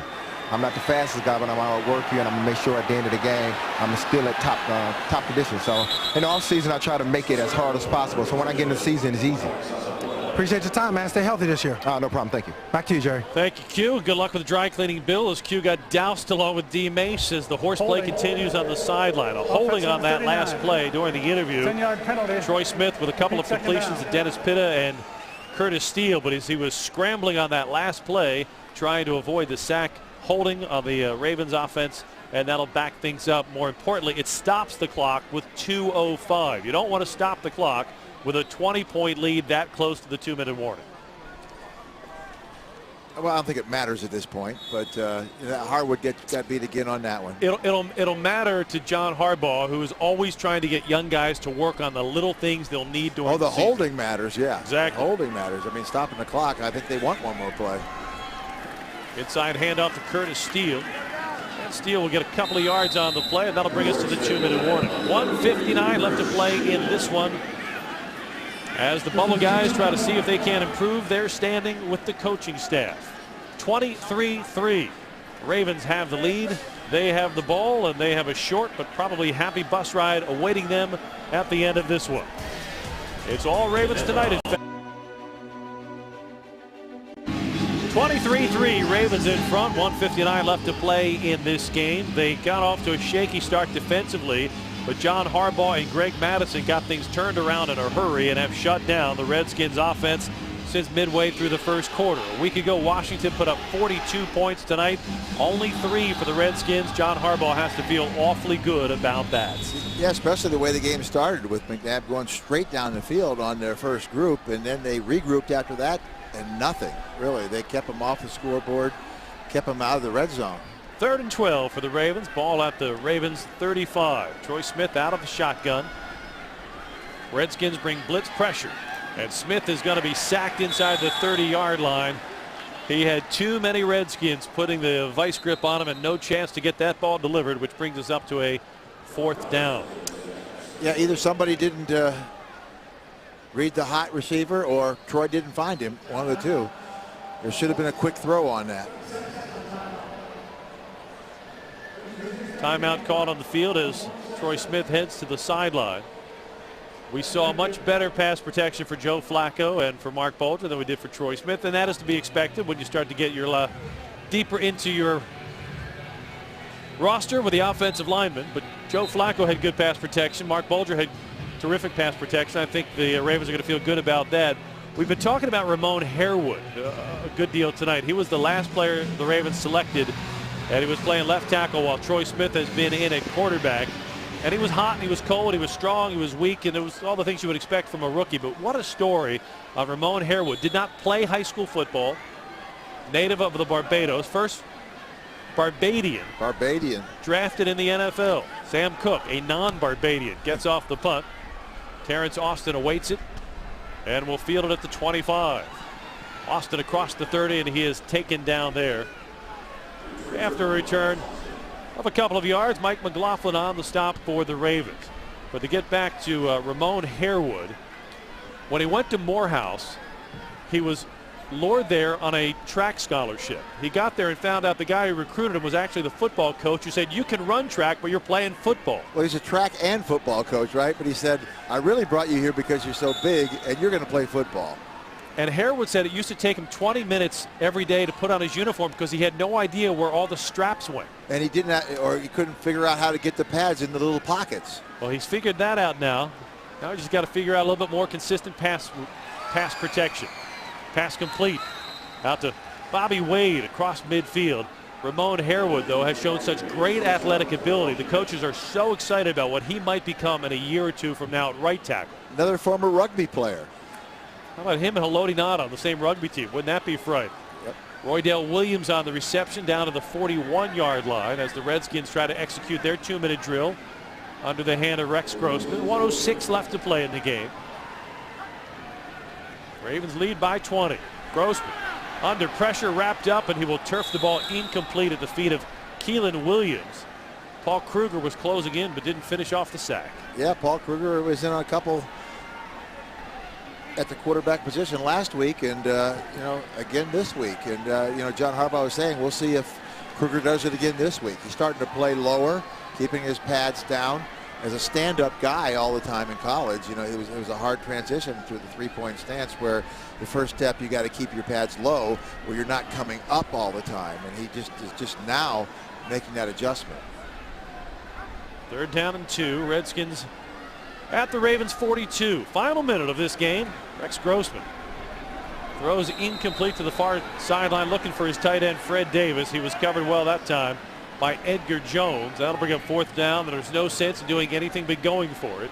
I would think, yes. Edgar Jones, one of the many players on the bubble, a 4th-year player who the first 3 years stuck around the Ravens roster because of his versatility. He played offense at tight end, defense at defensive end. He played special teams, and he was one of those guys who even saw time in the playoffs when Terrell Suggs was nicked up. But he has to fight for a roster spot this year. On 4th down, Rex Grossman's pass is juggled and caught by Fred Davis, who is drilled by Ken Hamlin. Davis gets the first down as he gets the ball down to the 32-yard line. Hamlin jackknifed him there. And the clock runs with 37 seconds left. Redskins have 2 timeouts remaining. But with the outcome academic, they're not using either one of them. Grossman to throw, firing far sideline, and it is caught Anthony Armstrong on the reception. Doug Dutch on the tackle. Well, they are going to use a timeout. Mike Shanahan just couldn't help himself. Couldn't let Coaches, those final seconds come off the clock. Coaches compete. I mean, he doesn't win 150 games, by not competing all the way to the end. And that is something you teach your team. And in situations like this, you teach them, we're not giving up as coaches, and you're not giving up as players. We're going to play the very end, because it's going to come to a point where it's going to be 2 points or 3 points in the same situation. And if you're Anquan Bolden or Joe Flacco or one of the Ravens starters, you don't much care because you're having fun on the sideline. But if you're Prince Miller, if you are Chris Hawkins, Brad Jones, one of the young defensive backs, trying somehow to find a spot on the roster, why not take another player or two? Well, one thing, you don't want to get beat for a touchdown here. Gatorade bath time on the sidelines as the Ravens douse Jim Zorn, the former Redskins head coach, who's now the quarterback's coach for the Ravens. He gets the Gatorade bath, and it's all grins on the Ravens sideline. Let me be in the Washington Post tomorrow. Rex Grossman to throw. He is hit. Ball comes loose. No whistle blown. Pick it up and run, son. It is recovered by Jason Phillips. The ball came loose on the sack as Rex Grossman was hit. And Jason Phillips, who had a sack earlier in the half, gets a fumble recovery. And that will hand the ball off to the Ravens offense, where we can get a snap, a knee, and a bus ride home. Rookie, you should have picked it up and tried to run, make a name for yourself. I'm sure he thought if he could have gotten a clean scoop and go, that he was would a have taken scoop and it. score there, yeah. He just couldn't quite keep his balance. But he could have rolled over and gotten up,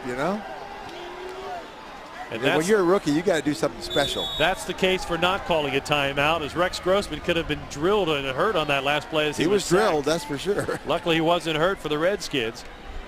Ravens will have it for one final snap. 12 seconds left. Victory formation for Troy Smith and the offense. And that's going to do it. Final seconds will come off the clock as the Ravens will win their second preseason game tonight.